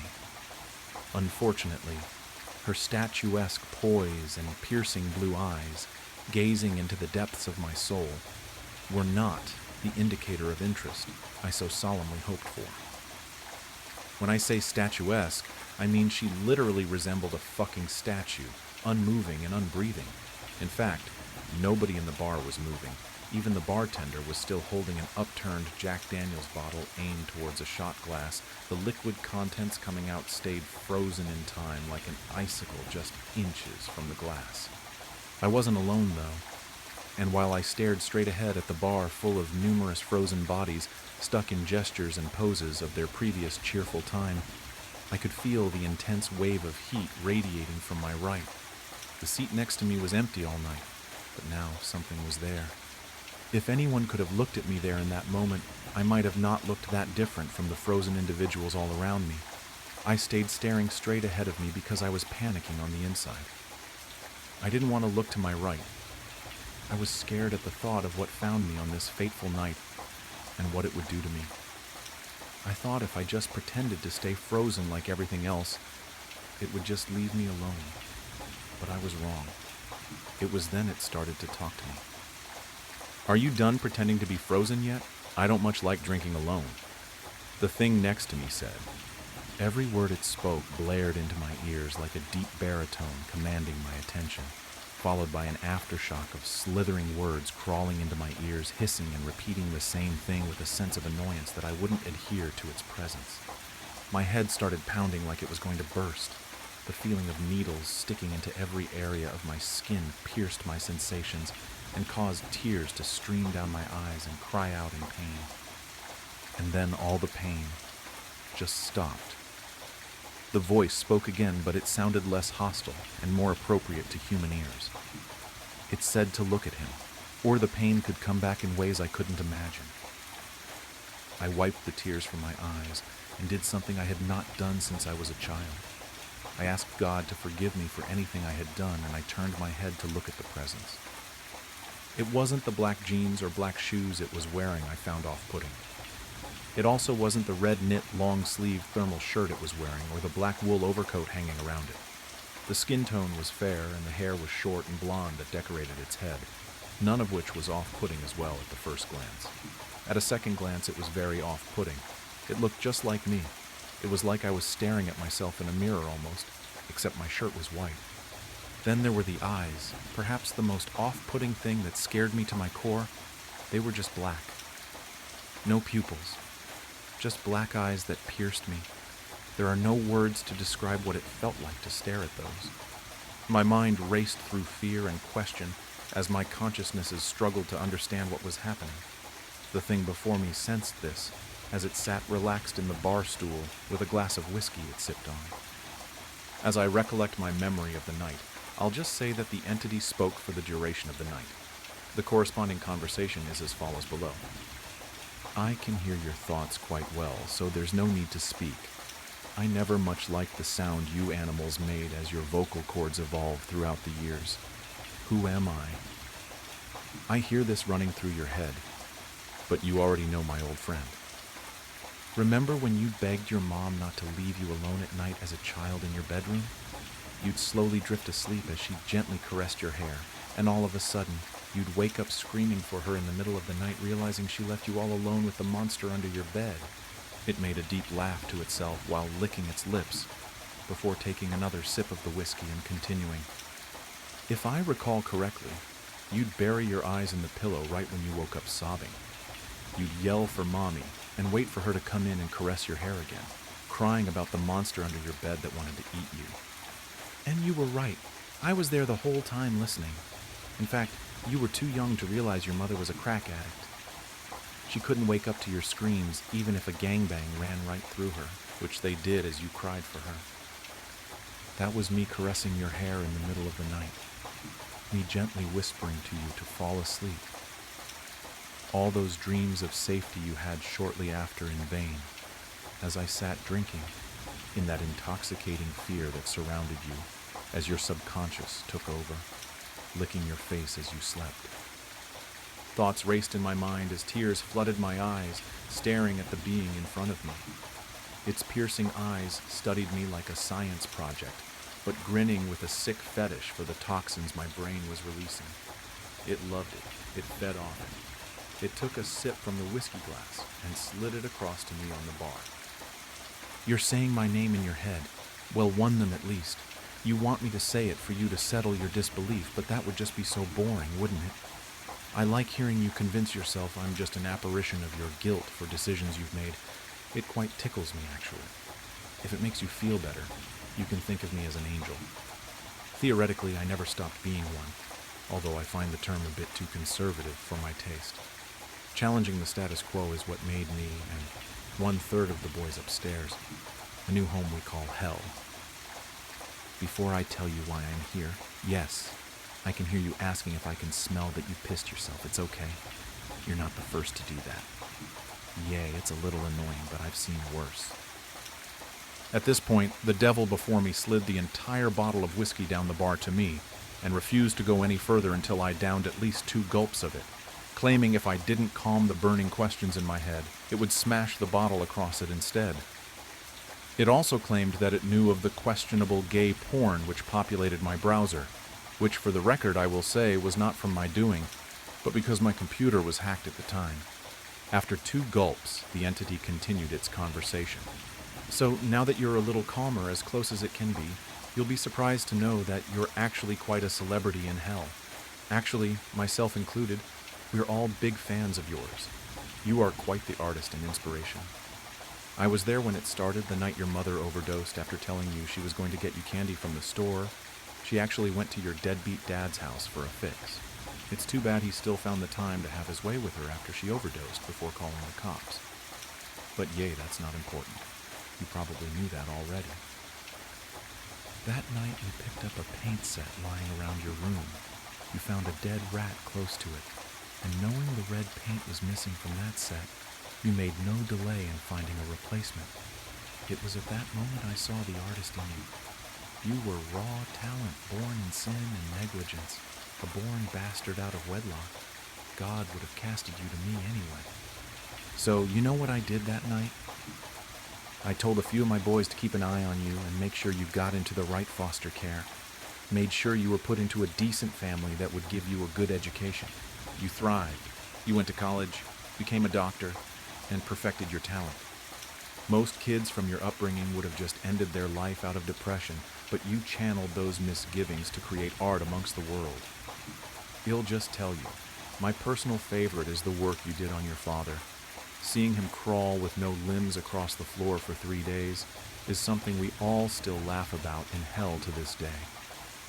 Oh, and let's not forget about the medical school student who failed out that you lured to that motel with a plan you had to get her back in. I mean, the things you did to her uterus while she was paralyzed but still conscious definitely makes me see the artistic expression of how you felt about your mother. I almost shed a tear at the beauty thinking about it. You've been getting some doubt in the back of your mind lately as to if you're a monster. I also hear in your thoughts you've regretted this. Well, I am here to tell you that that is rubbish. I support you fully, and just wanted to let you know you have my full support in your endeavors. Wipe those negative thoughts from your mind, son. You're an artist. I saw you looking at that cute blonde girl at the bar tonight. Let me clear the doubt in your head. Yes, you deserve the night with her. She has about 3 years until she dies of ovarian cancer, honestly. So just go through your calculated plans to fulfill your mommy fetish and recycle her meat to the homeless. Don't see any issues there.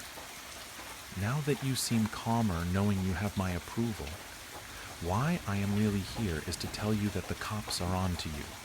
No, don't freak out. We have plenty of cops in our debt we can call in favors, but that won't really do an ounce of good if you don't get that fucking femur bone out of the trunk of your car. Yes, I know you didn't know it was there. That's why I am fucking here. Look, I'll just wait here at the bar, and you can just drive on back home while everything is still. Dispose of that evidence in your trunk, and meet me back here and everything will be just right. And that blonde hair cutie, whose name is Camille by the way, will be waiting for you right when you get back. Get to it. At that point I left the bar and drove home, disposed of what was revealed to me. I am typing this before I drive back to the bar as the world stands still. The most shocking thing about this night to me so far is the red knit long-sleeve shirt the entity was wearing. I had the same shirt, but discovered it was missing from my house just now. I just find it horrific that an ever-present being would take my shirt. Elena Santos traced her fingers along the spine of an ancient tome, feeling the leather pulse beneath her touch like something alive. The bindings seemed to breathe under her hands, a subtle rhythm that matched neither her heartbeat nor any earthly tempo. 3 months had passed since she'd answered the peculiar job listing. Apprentice needed. Traditional bookbinding experience required. Must be comfortable with unusual hours and unique materials. Inquire at 17 Corvid Lane. The address had led her to a narrow townhouse wedged between 2 larger buildings, its windows reflecting light at odd angles. Even now, Elena couldn't quite remember how many floors it had. The architecture seemed to shift when she wasn't looking directly at it, windows and gables rearranging themselves like words on a page. The man who opened the door, Jaron Tane, looked exactly as she'd imagined a master bookbinder would. Stooped and ink-stained, wearing a leather apron scarred by countless small burns and chemical spills. His eyes, though, held a feverish intensity that should have been her first warning. "You've come highly recommended," he'd said, though Elena hadn't mentioned her application to anyone. "I've been watching your work at the University Bindery. Such careful attention to detail, such reverence for the written word.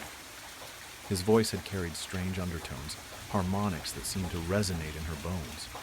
Behind him, shadows moved in ways that defied the light source, and she caught a whiff of something that reminded her of old pond water in decay. The workshop had seemed normal enough at first glance. Worn wooden workbenches, shelves lined with tools and materials, the comforting smell of leather and glue. But as the weeks passed, Elena began noticing things that didn't quite fit. The rulers sometimes measured different lengths depending on the time of day. The awls left holes that sealed themselves when she wasn't looking. And the shadows. The shadows were always deeper than they should be, pooling in corners like black ink. A fragment of poetry had appeared on her workbench one morning, written in Thomas Reed's distinctive hand. In spaces between bound pages tight, whispers echo from infinite night. The words had seemed to squirm on the paper, and Elena found herself humming their rhythm as she worked, though she couldn't remember consciously reading them. Now, working in his basement workshop by lamplight, Elena understood why he'd valued those qualities. The books that passed through their hands were like nothing she'd encountered in her training. Some were bound in materials she couldn't identify, leather that felt too warm, cloth that seemed to breathe, metal clasps that moved when touched. Others contained text that seemed to shift when viewed directly, letters crawling across pages like insects searching for new arrangements. All of them carried a weight that had nothing to do with their physical mass. Tonight's project sat before her. A stack of loose pages that had arrived in a leather satchel, delivered by Myrold Rook, the keeper of the script. His hands had trembled as he handed over the package, and Elena noticed that his shadow didn't quite match his movements, always a fraction too slow or too fast. "These are special," he'd whispered, glancing nervously at the shadows between the shelves. "The High Scribe herself has marked them for binding. Our patron grows hungry." He'd hesitated then, pulling something else from his satchel, a small envelope sealed with dark wax. The seal bore a symbol that seemed to shift when Elena tried to focus on it. "From Althesa Varen herself," he'd added, his voice barely above a whisper.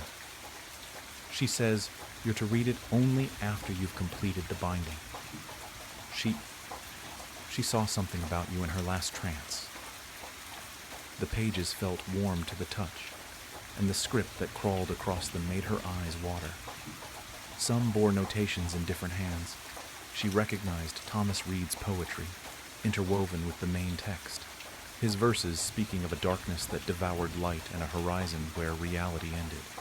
Other margins contained desperate warnings in what she now knew to be Miranda Wells' handwriting. The words breed in dreams. They want more than just readers. They want vessels. Elena's fascination warred with her terror. Part of her wanted to run, to forget everything she'd seen and return to the simple work of binding normal books. But another part, growing stronger each day, yearned to understand the mysteries hidden in these impossible texts. The hunger for knowledge had taken root in her mind, and she found herself wondering if this was how Miranda had felt before she disappeared. "Careful with the binding thread," Jaren called from his desk. "These pages like to wander if they're not properly secured." He was hunched over his own work, transcribing text from one volume to another. Elena had noticed that he often worked in his sleep, his hands moving with mechanical precision while his eyes remained closed, lips forming words in languages that hurt her ears. Sometimes she caught glimpses of other figures moving around him in those moments, shadowy forms that vanished when she tried to look at them directly. The thread she used was unlike any she'd worked with before. It seemed to move of its own accord, sometimes anticipating where she needed it to go. It felt warm between her fingers, like it had just been pulled from something living, and she could have sworn she felt a pulse running through it. As she sewed, she realized she wasn't just binding pages together. She was stitching fragments of reality, creating seams between what was and what waited in the spaces between words.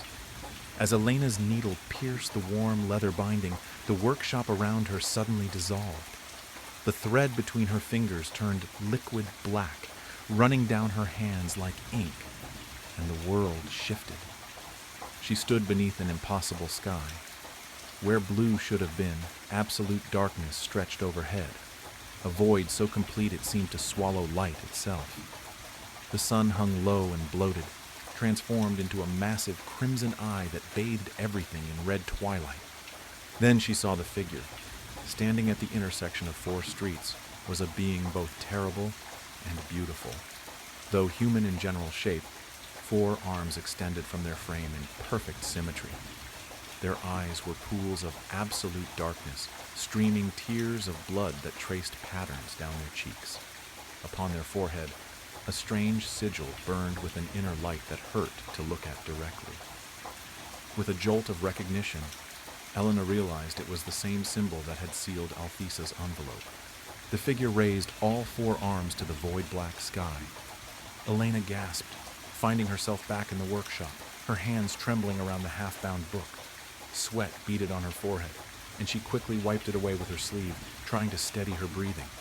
The thread was just thread again, though her fingers still tingled where it had touched them. Making progress? Jaren's voice came from the doorway, making her jump. She hadn't heard him approach.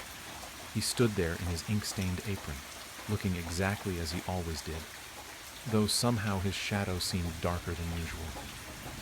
Yes, Elena managed, proud that her voice remained steady despite her racing heart. The binding is coming along well.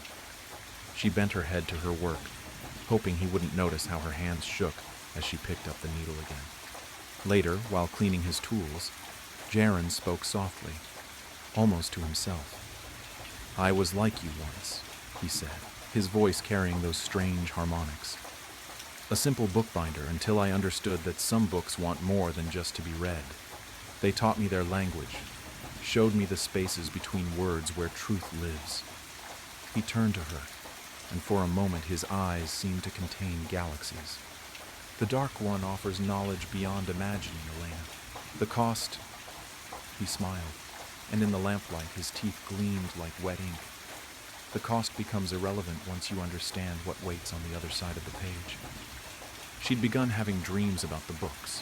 In them, she watched letters crawl across pages like insects, forming and reforming into messages that left her gasping awake. She dreamed of vast libraries where the shelves went on forever, and all the books whispered her name. Sometimes she heard voices from the workshop below her rented room, though Jaren insisted he never worked past midnight. The shadows in the corners seemed deeper each day, and she often caught movement in them from the corner of her eye. Suggestions of figures walking between the shelves, of hands reaching out from between books. Through these dreams, she began to understand the congregation's structure. Jaren, as the bound archivist, created gateways through his bindings. Myrold Rook, the nervous keeper, distributed the texts to those marked for initiation. Above them both stood Althesa Veron, the High Scribe, who received direct instructions from their patron, the Dark One itself. In these dreams, fragments of what she'd glimpsed haunted her, the void black sky, the crimson sun that shouldn't be, and always that figure, that terrible, magnificent figure whose presence made reality shiver. Her mind recoiled from remembering too much, but the images lingered like after-images burned into her vision. Sometimes when she woke, gasping in the dark, she could still feel the weight of that impossible sky pressing down on her, and her fingers would trace patterns in the air, unconsciously mimicking the sigil she'd seen burning on the figure's brow. A loose page fluttered from the stack. She recognized the university library stamp, though the seal seemed wrong somehow, rotating slowly when she wasn't looking directly at it. The margin contained a neat notation, found by M.W. Below that, another hand had added, processed for distribution. M. Rook. Elena had heard whispers about Miranda Wells, the librarian who had vanished from Blackmere University. Some said she'd simply left town, but Elena had seen other notes in her handwriting, growing increasingly frantic, speaking of words that bred in dreams and truths that devoured readers. As Elena reached for the page, her sleeve pulled back, revealing the strange marks that had begun appearing on her skin. They looked like ink stains at first, but they moved slightly when she slept, forming letters and alphabets that had never existed in any earthly language. She'd stopped trying to wash them off after noticing that soap and water only made them spread faster. Sometimes, in the right light, they seemed to form words from the texts she'd been binding, prophecies and promises that wrote themselves into her flesh. "You're progressing well," Jaren said, suddenly behind her, though she hadn't heard him move. His shadow on the wall didn't match his movements, and Elena noticed that his apron now bore stains that seemed to gleam with their own inner light. "Soon, you'll be ready to begin the real work." When he smiled, his teeth looked too sharp, too numerous, as if his mouth contained several sets that shifted and changed when he spoke. The realization hit her then. She wasn't just binding books anymore. Each stitch, each carefully aligned page, was helping to bind something larger, reality itself. The books were merely vessels, channels through which something vast and hungry could reach into the world. And she, with her careful stitches and precise alignments, was helping to create the perfect gateway. "There's a gathering tonight," Jaren continued, his voice carrying those strange harmonics that made her bones vibrate. "The Dark One wishes to see your work." He gestured to a bookshelf that Elena could have sworn hadn't been there a moment ago. Few apprentices progressed so quickly to drawing its attention. The shelf held copies of Thomas Reed's latest works, their spines gleaming with an inner light. Elena had helped bind some of them herself, using thread that moved like living things, and leather that felt too warm to the touch. She'd seen how the text changed between readings, how the words rearranged themselves to reveal new horrors to each reader. "The congregation welcomes those who understand the true power of words," Jaren said, producing a small, leather-bound volume from his pocket. "This was your first binding with us. I think you're ready to read it now." The book felt heavy in Elena's hands, its cover warm and slightly yielding, like skin.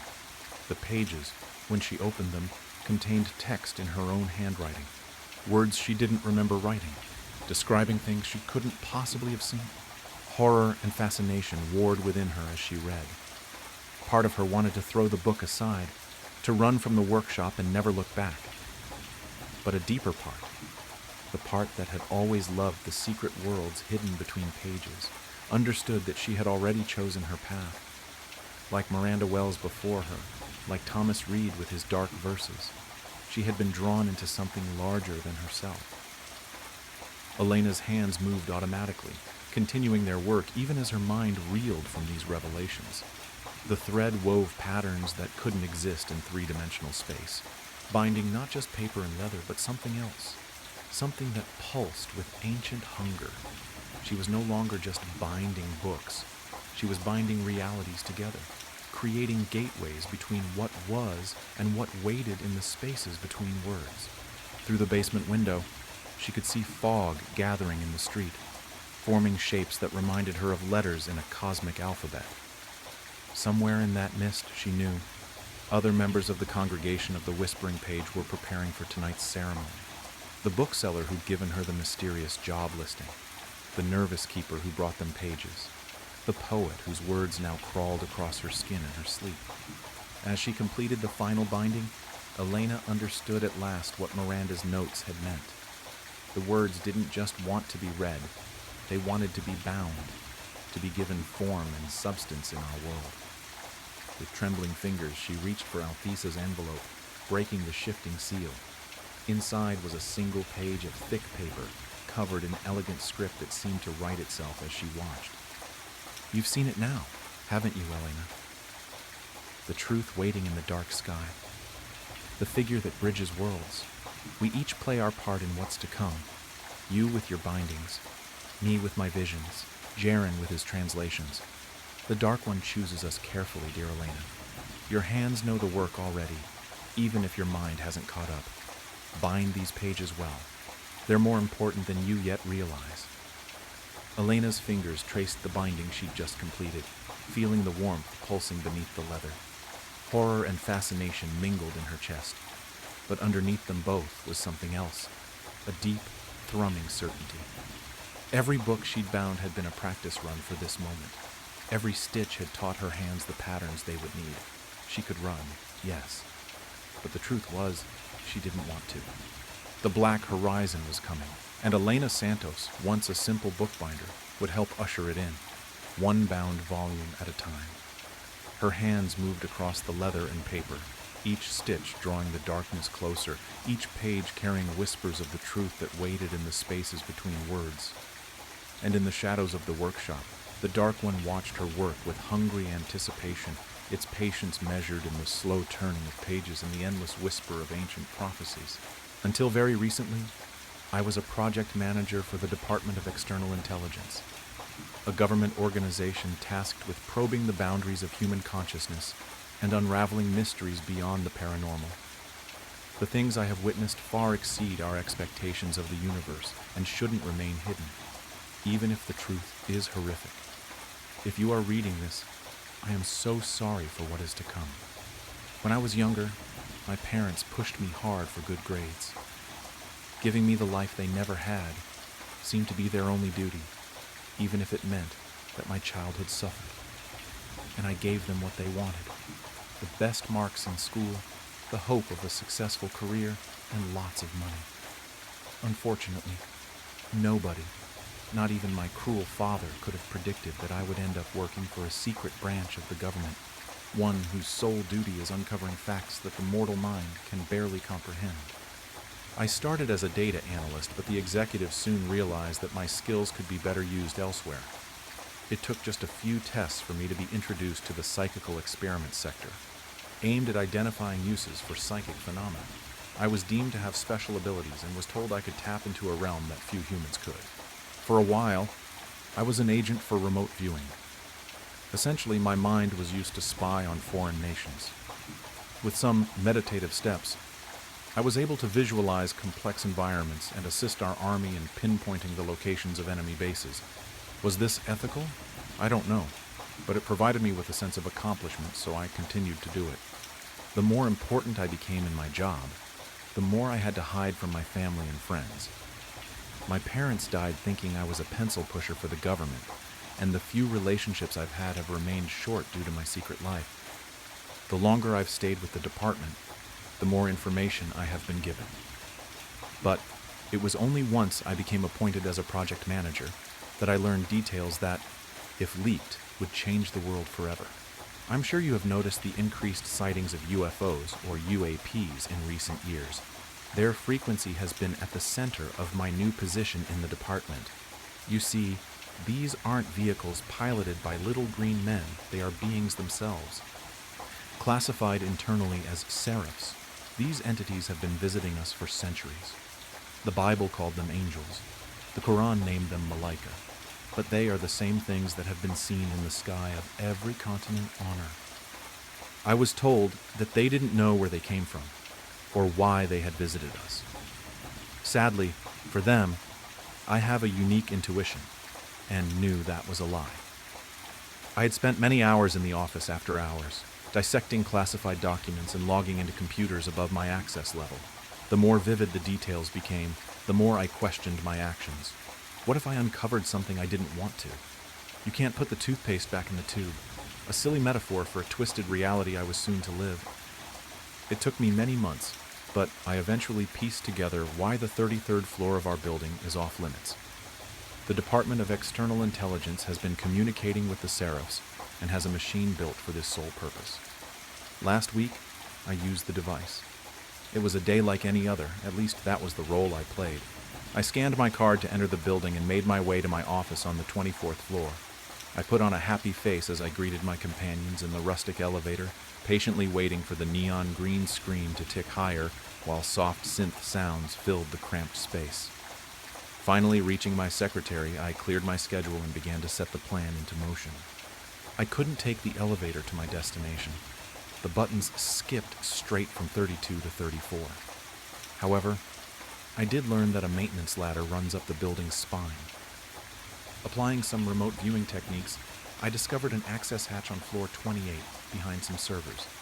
This was all I could gain as the department recently installed consciousness dampeners, blurring my external vision. Getting to the server room was easy. and it took but a small distraction to enter the hatch as I began climbing the maintenance ladder.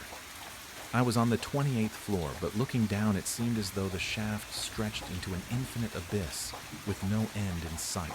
The department was unlike any other building, with winding corridors and frequent cases of spectral appearances.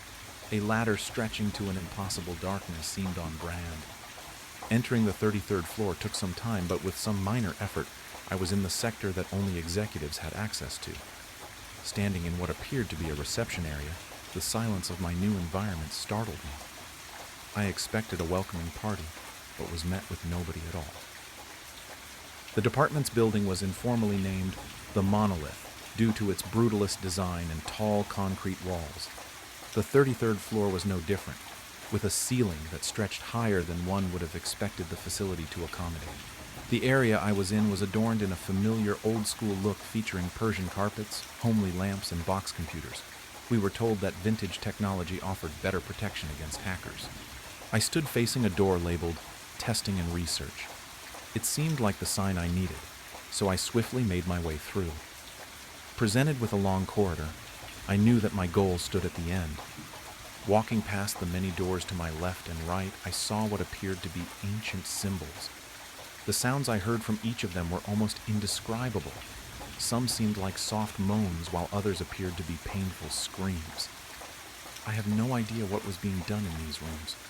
The double wooden doors at the end of the corridor clashed with the concrete surrounding it, but I suppose this was another example of the department's unique style.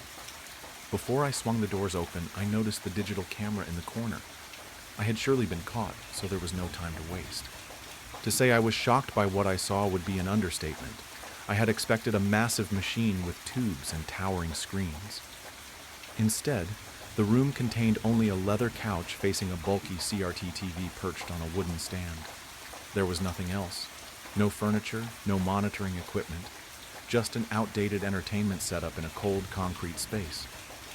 I edged closer and saw a remote resting on the couch. Surprisingly, there were no numbers, and the only button was a round red one for power. I had come this far, so I did the only thing that made sense. I sat on the couch, pressing the button.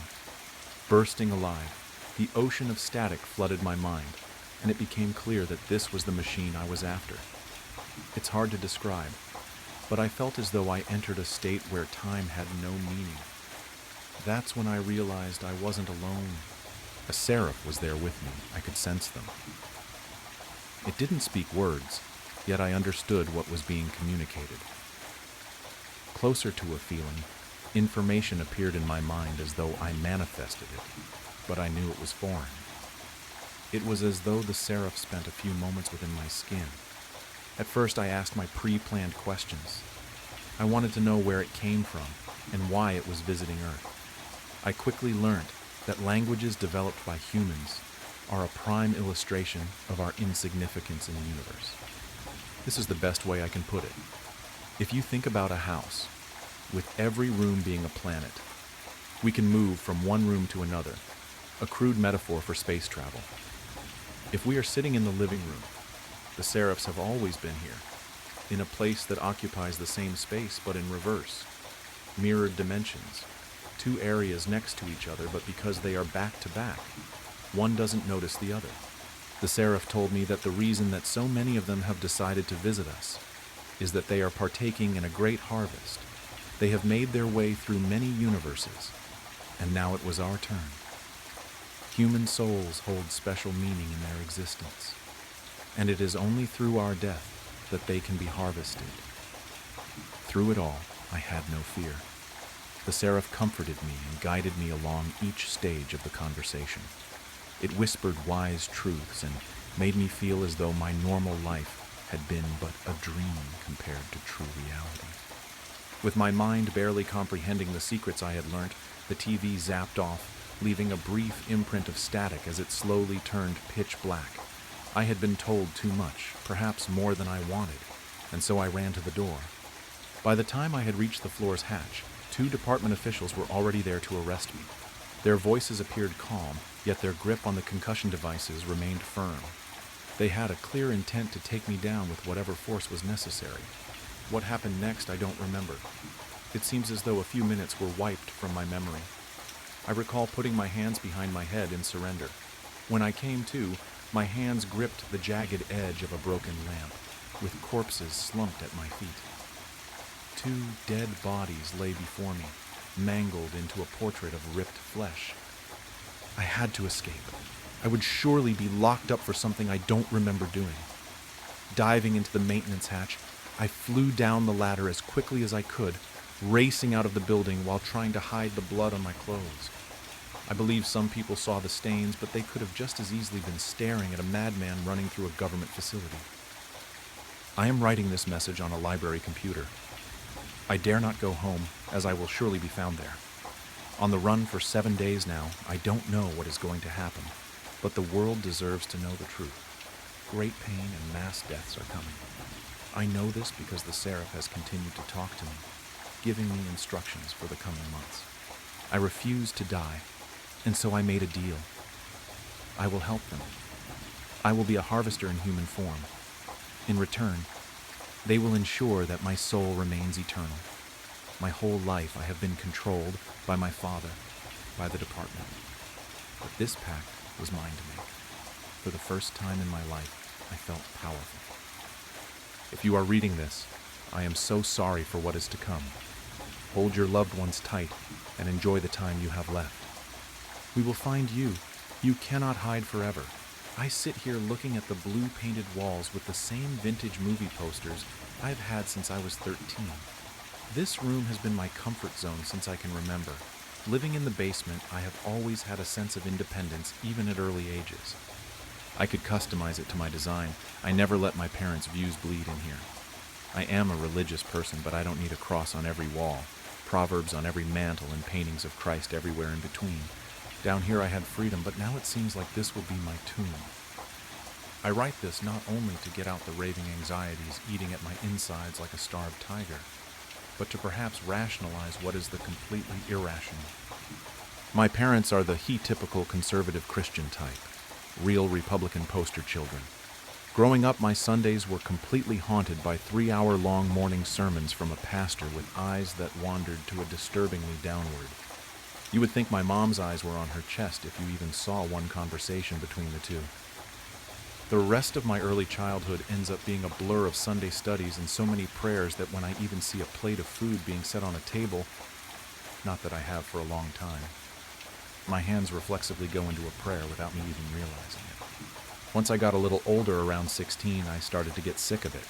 My friends would always post pictures of them at the beach on Sunday in bikinis that my mom would call an exorcist for if she ever saw me in. Through months of rolling eyes and dirty looks during Sunday service, my mom finally confronted me. "Are you questioning your faith?" she asked, coming into my room unannounced one night a few months back. "No, Mom, I still believe in him. I just don't know why I can't have faith and do things my friends do at the same time." I responded, still hiding my true feelings.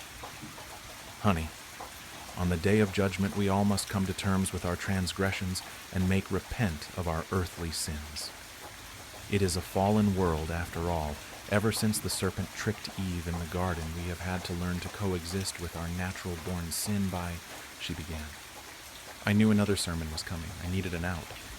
"You're right, Mom," I said, putting my hand on hers where she sat at the end of my bed. "I was just falling into temptation. I won't let it happen again, trust me," I said with my best fake smile I could muster. "I trust you, sweetheart.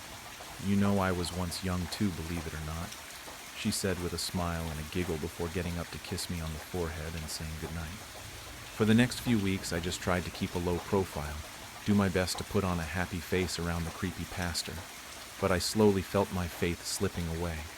Service after service, I became more and more detached and began to seriously question who exactly my parents consider as their faith. Do they really believe in God, or is it just a helpful excuse to control my life further? Last week, I had enough. On Sunday night, my friends texted me that they were going to a friend's house to smoke weed and hang out. Sundays are lockdown days. I am absolutely not allowed to see any of my friends all day, as it's reserved entirely for family and prayer. However, living in the basement grants some privileges, chief among which is my window. The screen door covers the window, but can easily be popped out of place. So around 11 p.m., after my parents were fast asleep, I snuck out and bolted to my friend's car, waiting for me in the alley behind our house. "Hey, choir girl," Ashley said as I jumped in the back seat like I was fleeing the scene of bank robbery. "Drive. Get me the fuck out of here," I said, tapping her shoulder relentlessly. Once we pulled up to Ashley's friend Megan's house, she stopped, put the car in park, and grabbed a baggie with a joint out of her backpack. "If I'm going to be in the room with Josh now that he and Megan are dating, I'm going to need this," she said, fiddling with her lighter, trying to get a spark before taking a puff and handing me the freshly lit joint. I have never smoked before, never even in the same room as someone who smoked cigarettes before. My immediate reaction was to say, "No, thank you," I said, waving my hand in the air. Ashley shrugged her shoulders. "Suit yourself," she said, taking another hit. We sat talking for a minute while she finished the joint. "Your parents still running a dictatorship?" Ashley asked after a brief moment of silence in the conversation. "Yeah, the older I get, the more they are convinced that whenever I'm out with friends, I'm worshiping the devil or having orgies with every guy in town," I responded, rolling my eyes. "I mean, not on Sundays, at least," Ashley said before immediately bursting out laughing at her own joke. I laughed with her, and once we both caught our breath, I stared at what little weed was left in her joint. "You know what?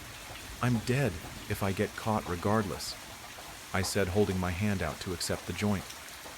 "Look at my choir girl go," Ashley responded. "You can finish it, my treat."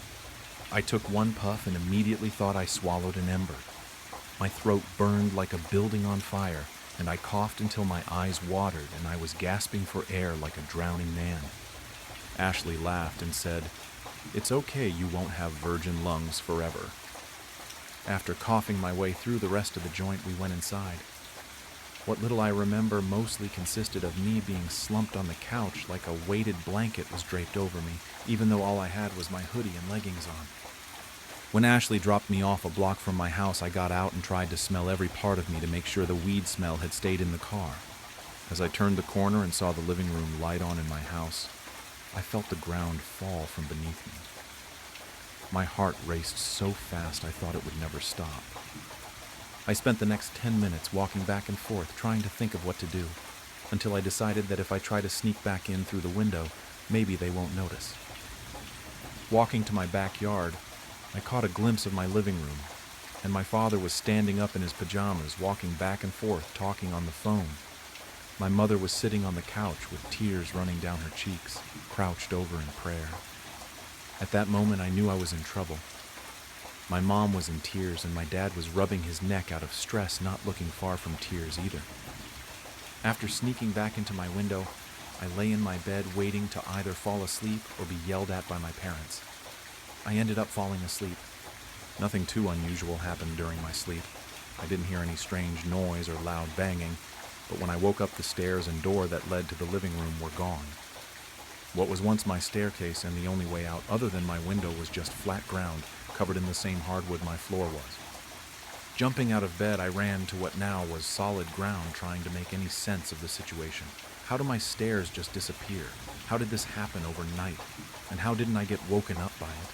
An immediate sense of claustrophobia overtakes me. I feel the weight of a truck on my chest as I struggle for breath. I thought of my window, and before the thought fully registered in my mind, I had jumped on my bed and pulled on the window with every inch of my strength. It wouldn't budge, and with a horror I can't describe to this day, I noticed the window was welded shut. I immediately grab any item in reach and throw it at my window, eventually picking up my entire wooden nightstand and slamming it against the glass. It didn't even crack. I got at this for what may have been hours. Eventually, I collapsed out of exhaustion. The only thing I can do now is scream. "Mom, Dad, help me, I'm trapped!" I shout until my voice breaks and tears fill my eyes like a bucket key in a hurricane. They didn't respond. No one came for me. My phone doesn't have service or Wi-Fi. I have a TV and old classic DVDs my dad owns, but that's it. No food. Only water source is the sink in my bathroom. I spend the rest of the day pacing back and forth, intermittently screaming out for help until I notice a figure walking past my window.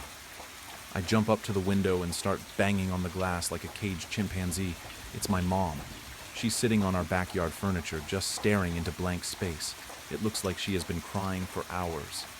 Her eyes were blood red and tired. Her face was puffy and downtrodden. I bang even harder on the glass, screaming at her. "Mom, I'm here, please let me out!" She doesn't even move a muscle. What the fuck is happening? Is she ignoring me? Can she just not hear me? There's no way she can't hear me.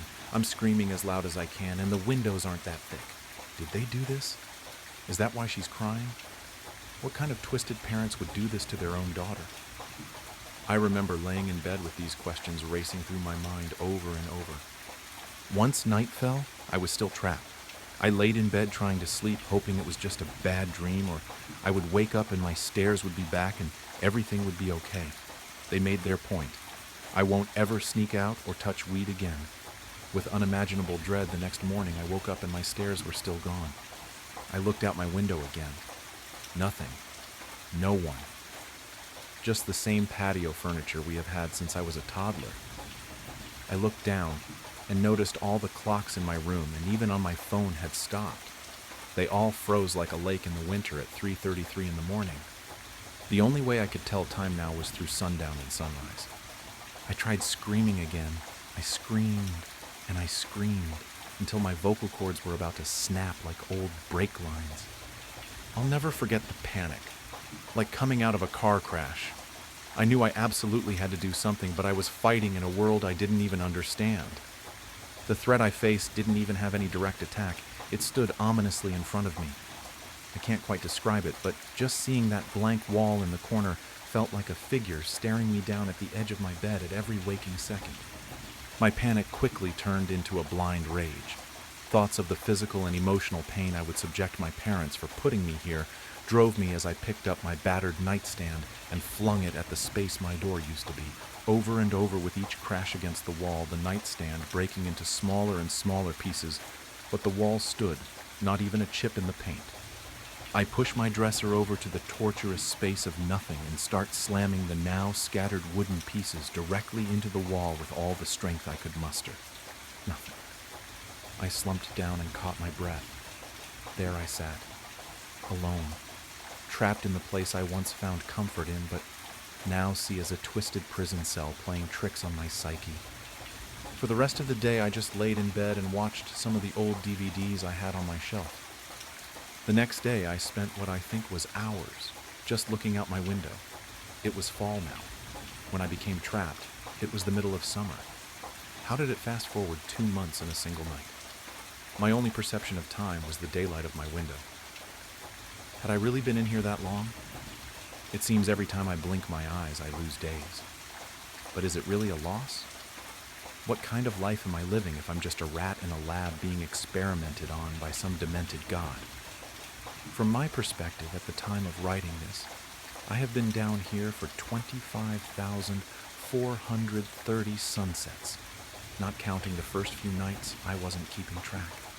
I'm not hungry, I'm not thirsty, and so much time has passed in my window that I don't even know the people in my backyard anymore.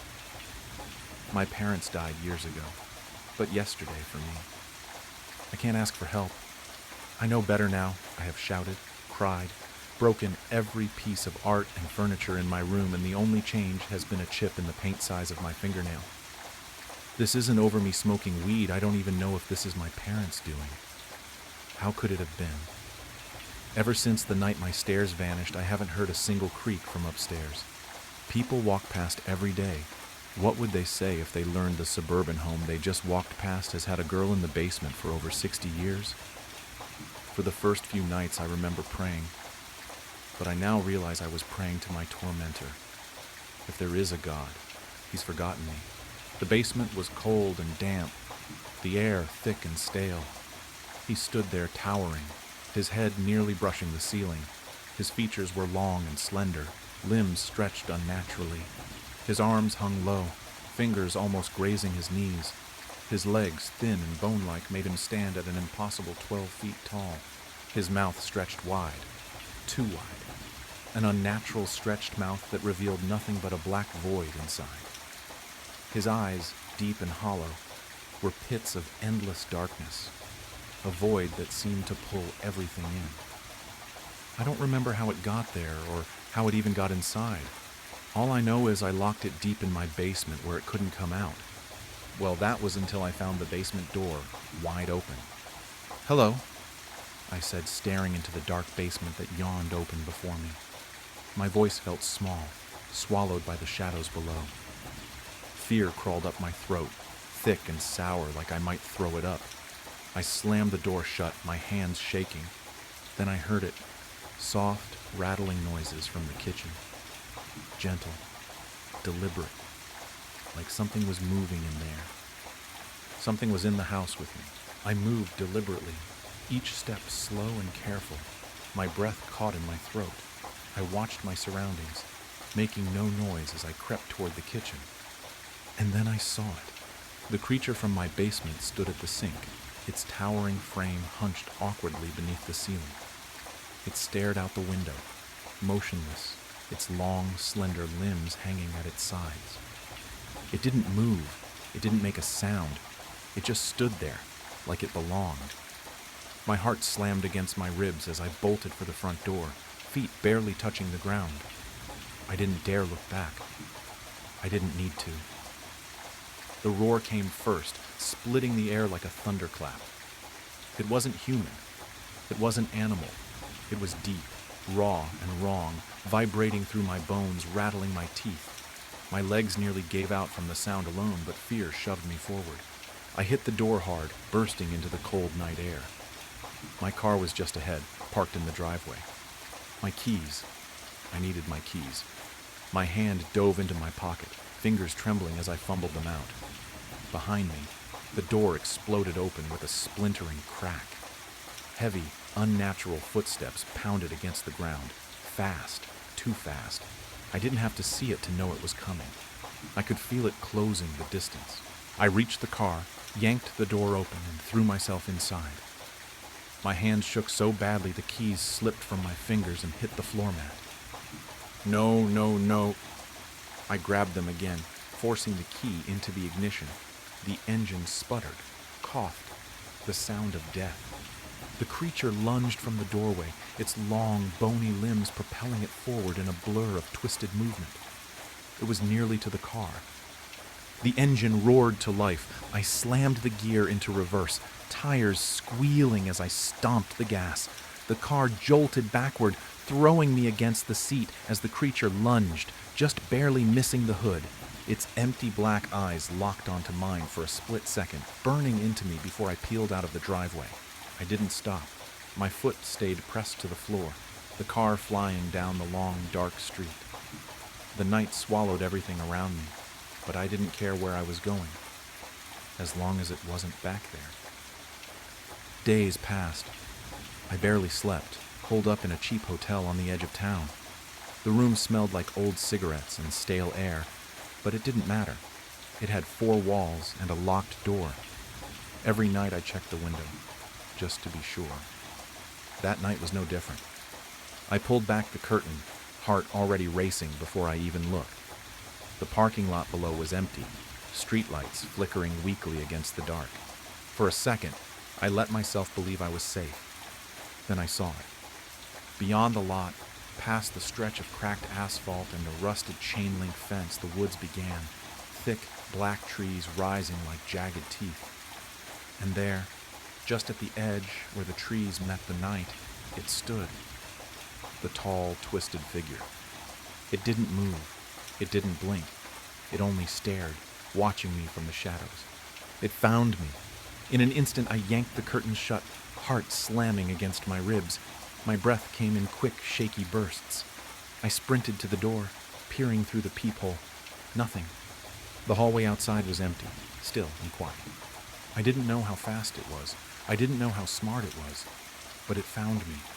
Hours crawled by. The TV droned on in the background, some late-night sitcom I wasn't paying attention to. I kept glancing at the window, half expecting to see it again. Then came the knock. It wasn't loud, just a soft, deliberate tapping.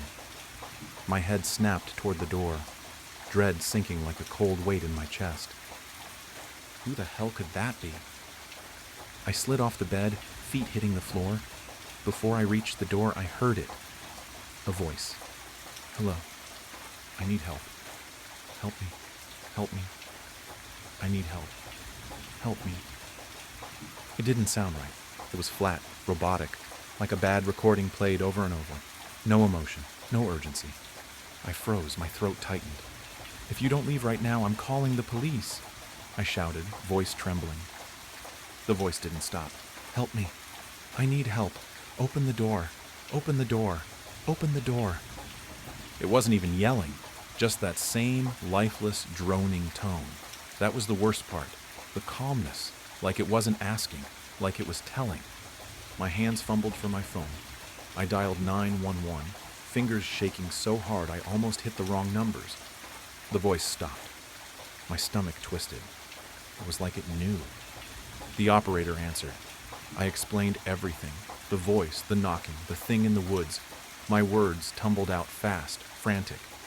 We'll send someone, they said, but it might take a few hours. A few hours. My heart sank. My hand shook so badly the phone nearly slipped from my ear. I didn't hang up. I didn't move. I just stared at the door, waiting. Out of fear, I asked, Could you just stay on the line until they come? I don't want to be alone. At first, she hesitated. I'm sorry, sir. We can't do that. We have to answer other calls. Please, I cut in, my voice trembling. Please, I don't think I'll make it if I'm alone. There was a pause. I could hear her breathing on the other end. Then, quietly, she said, Okay, I'll stay. Relief washed over me, but it didn't chase the fear away. My eyes stayed locked on the door. Her voice was calm, gentle. My name's Rachel. What's your name? I swallowed hard. It's James. All right, James, I'm here with you. You're not alone. My throat tightened. Thank you. I think it's still out there. Can you still hear the voice? She asked softly. I shook my head, even though she couldn't see me. Number? It stopped when I called you, but the way it sounded. I paused, shuddering at the memory. It wasn't normal. It was like robotic, repeating itself over and over. Rachel was quiet for a moment, then said, You're doing great, James. Just stay with me. The officers are on their way. I nodded again, trying to steady my breathing. But deep down, I couldn't shake the feeling that the quiet wasn't a good thing. It felt like the calm before something worse. Rachel's voice came through the phone again, steady but a little more serious. James, who's chasing you? Can you describe them? I opened my mouth, but nothing came out. My throat felt tight, like the words got stuck halfway up. I don't know, I said finally. It wasn't a lie. Not really. It's tall. Really tall. Its arms are too long. Its mouth. My voice trailed off. My mind replayed that black void, the hollow eyes. My stomach twisted. Too long? Rachel asked gently.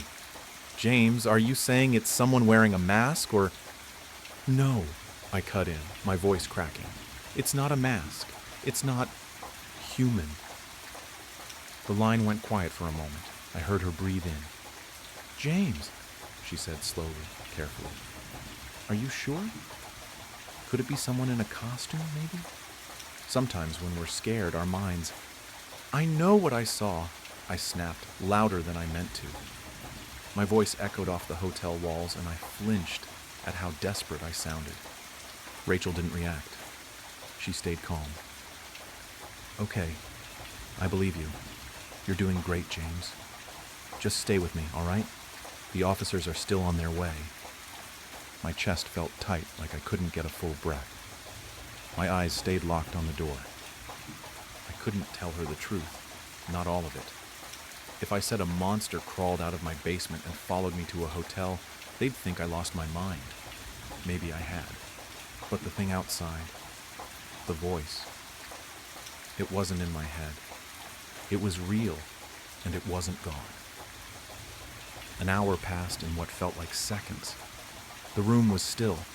but I couldn't escape the feeling that something was wrong. My pulse thudded in my ears, every breath a battle against the rising panic. Rachel's voice kept me tethered to reality, her calm words a thread I clung to. Then, suddenly, a knock at the door. Knock, knock. I froze. The hairs on my neck stood up. Hello, this is the police. Open the door. This is the police. Open the door. A wave of relief flooded through me. I wasn't alone. Finally, the officers were here. I rushed to the door, heart pounding in my chest. I glanced at my phone to make sure I hadn't missed anything, and there it was. The call still connected, Rachel's voice as steady as ever. James, stay calm. They're on their way. I could hear the muffled voice of the officer outside, repeating the same line. The door was within reach. I grabbed the handle, yanked it open, ready to let in the safety of the police. But there it stood, the creature. It towered, its limbs unnaturally long, bent in sickening angles, its black, empty eyes locked onto mine. The grin that stretched across its face was wide and chilling, too wide. I looked down at my phone in my trembling hands. The screen read, 911. What's your emergency? A smile twisted across the creature's face. It wasn't the officer. It never was. I staggered back, my blood running cold. My stomach dropped into a pit of icy dread, and then it hit me. Rachel never asked for my location. I had never been on the phone with the police. I had been talking to it. God help me. Growing up, I attended what I thought was a charismatic church that, in hindsight, I realized was an apocalyptic cult. They had a lot of strange rituals and customs, but none more important than speaking in tongues. The church believed that if one prayed and begged hard enough, and if they were worthy, they would be able to speak in the language of heaven, and by doing so, it would be a sign of a divine presence residing inside of you, and that once you had this gift, you would be raptured and spared from the coming apocalypse on earth and the eternal torment of the afterlife. If you hadn't yet spoken in tongues, you wouldn't go to heaven when the rapture, the moment when the saved ascended to heaven, occurred.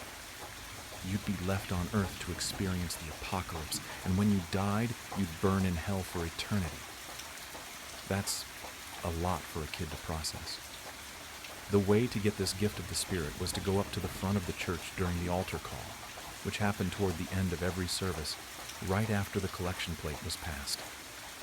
The congregation, traumatized by the pastor's frequent and vivid descriptions of the eternal torment awaiting the unsaved, would gather around the altar, praying for the gift of tongues for themselves or members of the church who hadn't yet received it.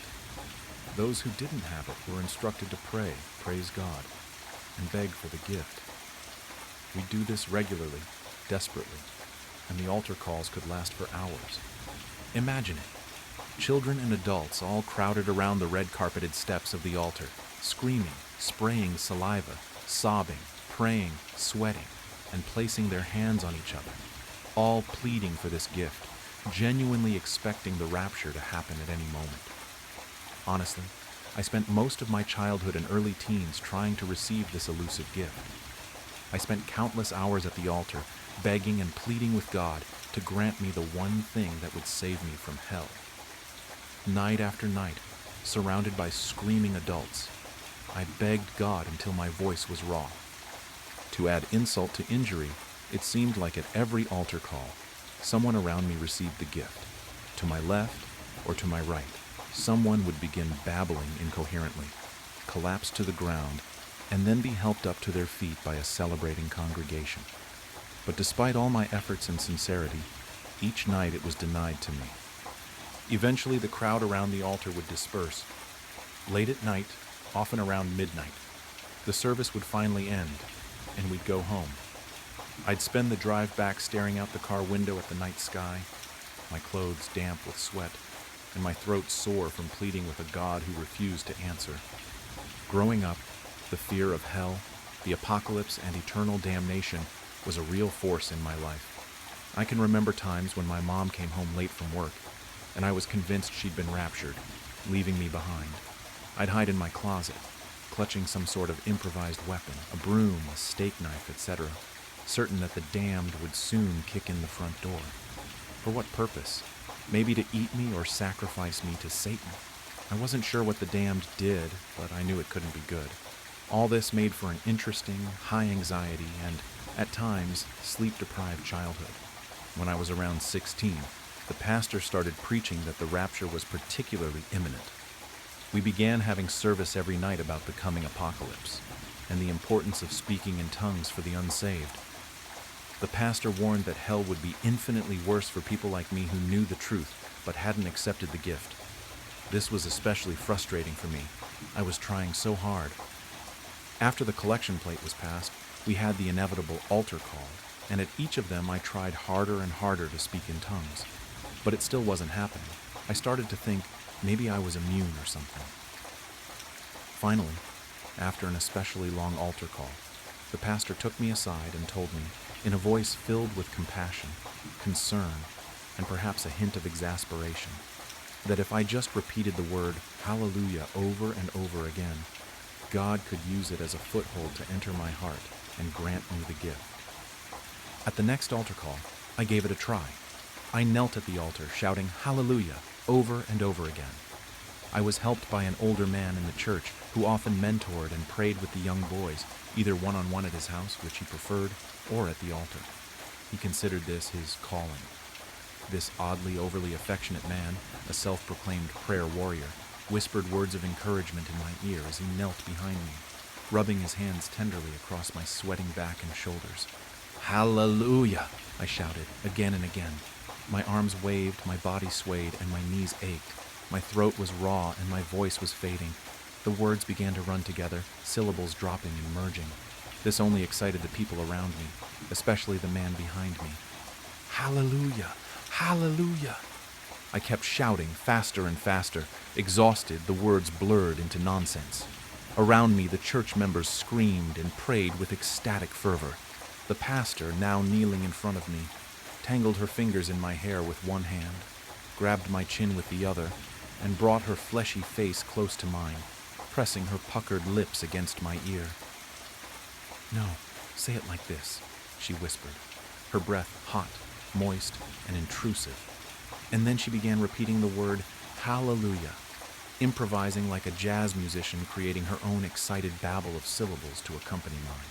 Behind me, the man prayed harder, his breath hot on my neck, his body pressed close to mine. His hands moved roughly over my shoulders and back. He whispered in my ear, urging me to pray harder, harder, to let it inside me. Hallelujah! Hallelujah! I tried to keep shouting, but my voice faltered, my words turning to mush. The crowd erupted in a frenzy of excitement. The word blurred, lost its meaning, became a nonsensical noise. My throat burned, my body trembled. The pastor kept whispering in my ear, but her voice seemed to change. The word she kept repeating was now unrecognizable. The first syllable, a percussive exhalation. The second, a wheezing gasp. The third, obscenely stretched out. The last, almost a cry of pain. Her wet lips squirmed against my ear like worms. I felt her tongue in my ear, her voice in my head, and suddenly something shifted. The air grew thick and cold. The sounds around me suddenly muffled and distant. I felt like I was submerged in dark water. A strange presence loomed all around me. No, inside me. A watching, waiting, something. I felt 1,000,000 miles away, and a coldness crept into my chest. An internal ocean of black water teeming with something dark and squirming, rising up my throat and bursting out of my mouth. It hurt. I started screaming. We all seemed to be screaming in unison, and the lights were flickering, and suddenly I was being helped to my feet. I had apparently blacked out, collapsing face forward onto the steps of the altar. It wasn't an unusual occurrence at the church. They called it being slain by the Spirit. I had rug burns on my forehead for weeks. Still, as I came to, all around me, everyone was ecstatic. "You've got it," someone shouted, their hands gripping my arms and shoulders. Everyone was happy. I was being congratulated, showered with love. And in the middle of it all, someone, I don't know who, whispered in my ear, "It's inside you now." And I felt a strange chill. I knew I should be happy. I tried to convince myself I was, but I felt different. Hollowed out, violated in a way I couldn't quite grasp or articulate. Later, before the service ended, the pastor asked me to come up to the pulpit to make an announcement. Numb, exhausted, and uncertain, I walked up.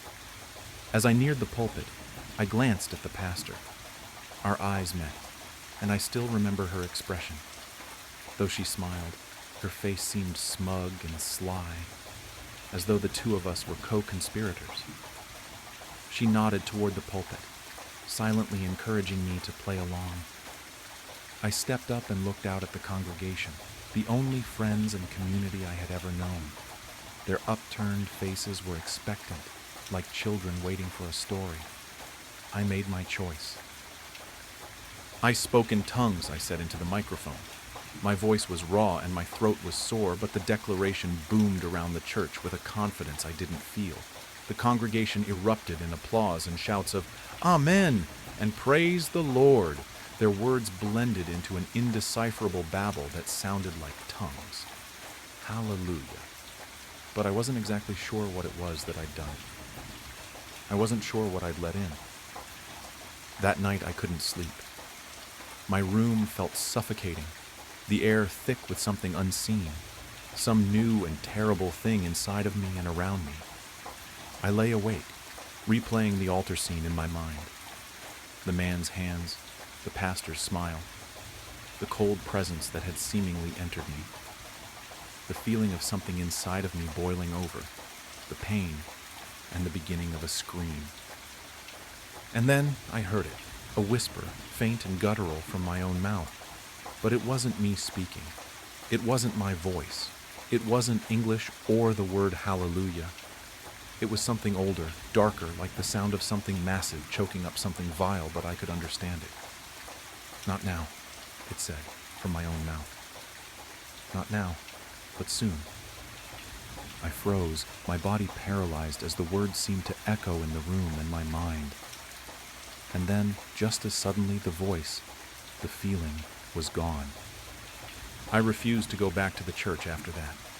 Rejecting the faith of my family at such a young age tore my life apart. But I survived. I grew up. And over the following decades, I found peace, love, and my place in the wider world. Or I thought I had. But last night, as I was washing dishes, I started to gag, cough, and gasp for air. And I felt it again, rising up. The voice that wasn't a voice. The words that weren't words in any human language. They burned and tore at my chest and throat and spilled out into the empty air around me. "Really soon now," it said through me, with undisguised glee. The plate shattered in my hand, cutting deep into my palm. Cold dread rushed through me, and then, somehow beyond me, standing at my sink in my empty house, with blood welling up in my cupped palm, I realized I wasn't alone with the voice or the pain. Not really. I could feel them.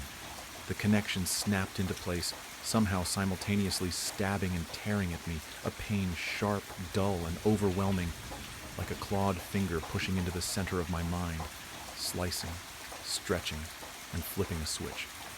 I knew all of them, the others, the ones who'd been there at the church when I was a boy. Their thoughts, their faces, their secrets, loves, and fears flooded my mind. They were scattered across the world. Most had moved on, healed, and built new lives just like me, but I knew at that moment, we all knew, that we were still marked and connected by the same terrible fate and bond. The voice was in them too, rising up, burning, tearing at us all. I could feel their fear, confusion, pain, mirroring my own, and a growing understanding of what was coming. A terrible, all-consuming compulsion building inside me, in all of us, pressing, urgent, and impossible to resist any longer. For death, destruction, chaos, glorious purpose, and hell on earth. The voice was rising up again, preparing to speak. In agony, I clawed at my face and throat, tearing at my collar in desperation. unintentionally smearing blood from my cut hand across my face, mouth, and neck. Blood. Red, hot, salty, and so beautiful. On its own, my tongue lashed out impossibly long, flailing wildly at the air, lapping at the blood around my mouth and in my palm. It was unexpectedly delicious, sparking an explosion of pleasure in my injured hand, groin, chest, and head. A pleasure somehow shared with all the others, rapturous in its mounting intensity. Heavenly. "It's almost time," we all choked and gagged out in gleeful unison and hellish chorus, followed by horrible, wet sounds that burned in our chests, tore at our throats, and burst out of our mouths. Inhuman, monstrous, utterly insane sounds that we all recognized as laughter. Most families in America can trace their roots back all the way to colonial times, when brave men and women made the pilgrimage, ready to plunder the virgin world awaiting them. My family held deeper roots than most. We can trace our lineage all the way back to the old country and beyond. The Mariani family were spread across the boot, like lice on a mangy mutt. We came from all manner of background and class, to the luxury living gods in the north, to the bitter peasant Marianis to the south. Our ancestors would bicker and clash over every little thing. Century-old grudges still persist to this day. But the one thing to unite our clan, truly unite it, was when an outsider offended us. The Mariani temper became legend, and legend turned to unspoken horror as we grew bold in our retribution. There is all manner of tales I could spin. In the 1800s, for example, Nico Mariani was tending to his vineyard when the town drunk came upon him. He was sullied and vulgar, smelling like week-old manure dipped in vinegar. So the story goes, Nico was appalled at just the sight of the oof and demanded he get away from his vineyard. The drunk laughed in his face, pushed him aside, and pulled out his syphilis-infused prick and began relieving himself all over Nico's prized grapes. The infuriated Nico lunged at the man, coming down on him with blows and curses upon his whole bloodline. The drunk ran away laughing, urine still pouring down his leg. Nico tidied himself up and simply went back to his home. He wrote a letter to the current patriarch of the clan telling him of his grievance, and wrote down the drunkard's name at the bottom of the letter. With a sly smile, he sent that letter off, and within a week the drunkard was found. He was entangled in the bushes, thorny roses slitting his dry skin, his eyes bloodshot and full of fear. He reeked of death and piss, and according to legend, his cock was found stuffed halfway down his throat. Thus became the fate of any a man who befouled our family. As word spread, others would keep their distance. Some members of our clan would even be chased out of their villages. Those same towns soon met with unusual fates, storms sweeping through in the night, plague coming down and wiping them all out. Those of the Mariani clan would claim that God was on their side. We were simply the chosen family of the nation. These boastful morons were just that. They all knew the truth to their petty revenge. To my knowledge, no one knows for sure how it started. Maybe it was one drunken brawl too many, and measures had to be taken to ensure it would always go in our favor. All I knew is the ledger was held by one member of the clan, the patriarch, and passed down eventually. I had glimpsed it only once. It is a brown, leather-bound tome that reeks of age. It's rather unassuming. One might mistake it for a tattered old journal instead of collection of victims. My father, Vincent, was the current keeper of the ledger. He kept it in a locked box under his bed. We didn't talk about it. Every once in a while he would get a call from some long-forgotten cousin or distant uncle, and a somber look came upon his face. As their petty grievances drone on and on, sometimes he would just sharply cut them off, demanding a name. Then he trudged off to his room and locked it behind him. We didn't see him for the rest of the day. I only know of one time my father wrote a name in for himself. When I was a boy, my mother was killed by a drunk driver. She was jogging in the late afternoon, and a plastered trucker swayed too far to the left and pinned her to a tree. My mother lay splattered on the hood of the gnarled truck as the driver, a man named Arnold, limped away begging for help. He was arrested, of course, but evidently there was some mistake the police made. Something about the chain of custody being tainted, and the case was thrown out. Imagine that. murdering a woman and not even batting an eye after the fact. He never once looked ashamed of his actions. He looked more annoyed than anything, like my mother had just gotten in his merry way. My father was beside himself with grief, of course. I could hear him wailing long into the night as he hid himself away. The various cousins had flocked to our house like gulls, offering sorrow in one hand and a hefty plate of pasta in the other. I didn't think they were callous, it was just their way. My Uncle Tony had clamped a gorilla hand on me and pulled me in, muttering it was going to all be okay. His breathe had a lingering smell of sambuca and cigar smoke. We were sitting in the living room, our clan chattering amongst themselves, leaving my father to his torment alone. They grieved for her, my mother, I know they did. Yet they treated her wake as one big family reunion. In the corner, I heard some of my Tanner cousins slurring at each other in the tongue of the motherland. In the kitchen, I heard the crazed yet harmonic voice of my Uncle Corrado in the kitchen, serenading his wide-eyed nieces and nephews. Uncle Tony could see the miserable look upon my face and gave me a loving smack in the head. "Hey, don't look so miserable, my boy. Your mother is gone, but the family? It'll always be here for you," he said through puckered lips. "Don't you worry either. That son of a bitch is gonna get his." He warned, a tiger's grin forming on his face. "You mean the—" Uncle Tony cut me off with a finger to his lips and a firm grasp on my back. "We don't talk about it here, Bad Karma. It'll be taken care of. That's all you need to know. Let me ask you something, though. How does it work?" I whispered to him, leaning into the man despite wafts of drink and bad cologne emitting from him. "Suppose you'd have to ask your pop about that," he said after a moment.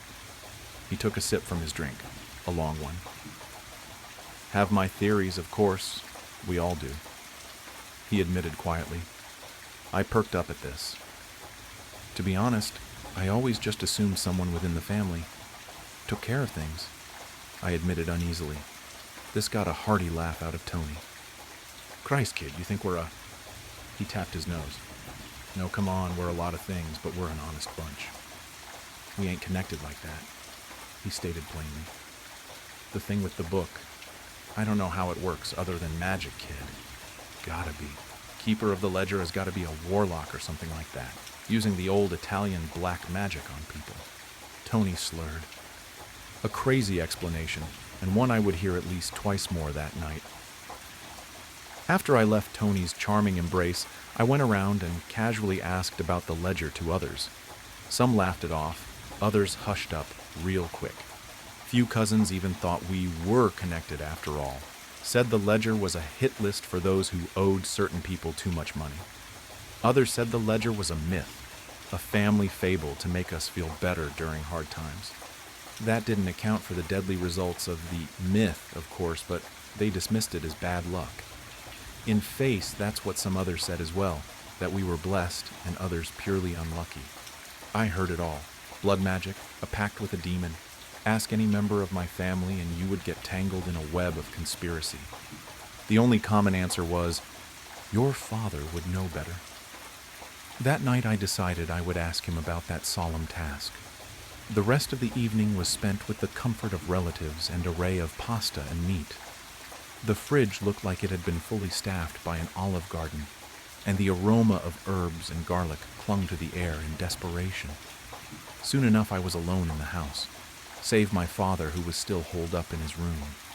It was a deadly sort of quiet in that house, the kind where you can't bear to be alone with your thoughts. I tiptoed up the winding stairs towards my father's room. Stopping at the top, I called out to him. The silence slapped me in the face. My father's door was shut tight, yet I could see light creeping out from the bottom. I approached the oak wood door with a sudden caution, worried that my father had decided to join my mother wherever she rested. I crept towards the door like an unwanted intruder, and to my surprise it creaked open ever so slightly. Light slashed my face, and I winced at the sudden flash of white lightning. I peeked inside and stood frozen at the impossible sight before me. My father sat on his bed, clutching his silk sheets like his life depended on it. His head, frosty with age yet full of hair, was titled upward. His eyes had seemed to roll back into his head, his ghostly whites looking out into nothing.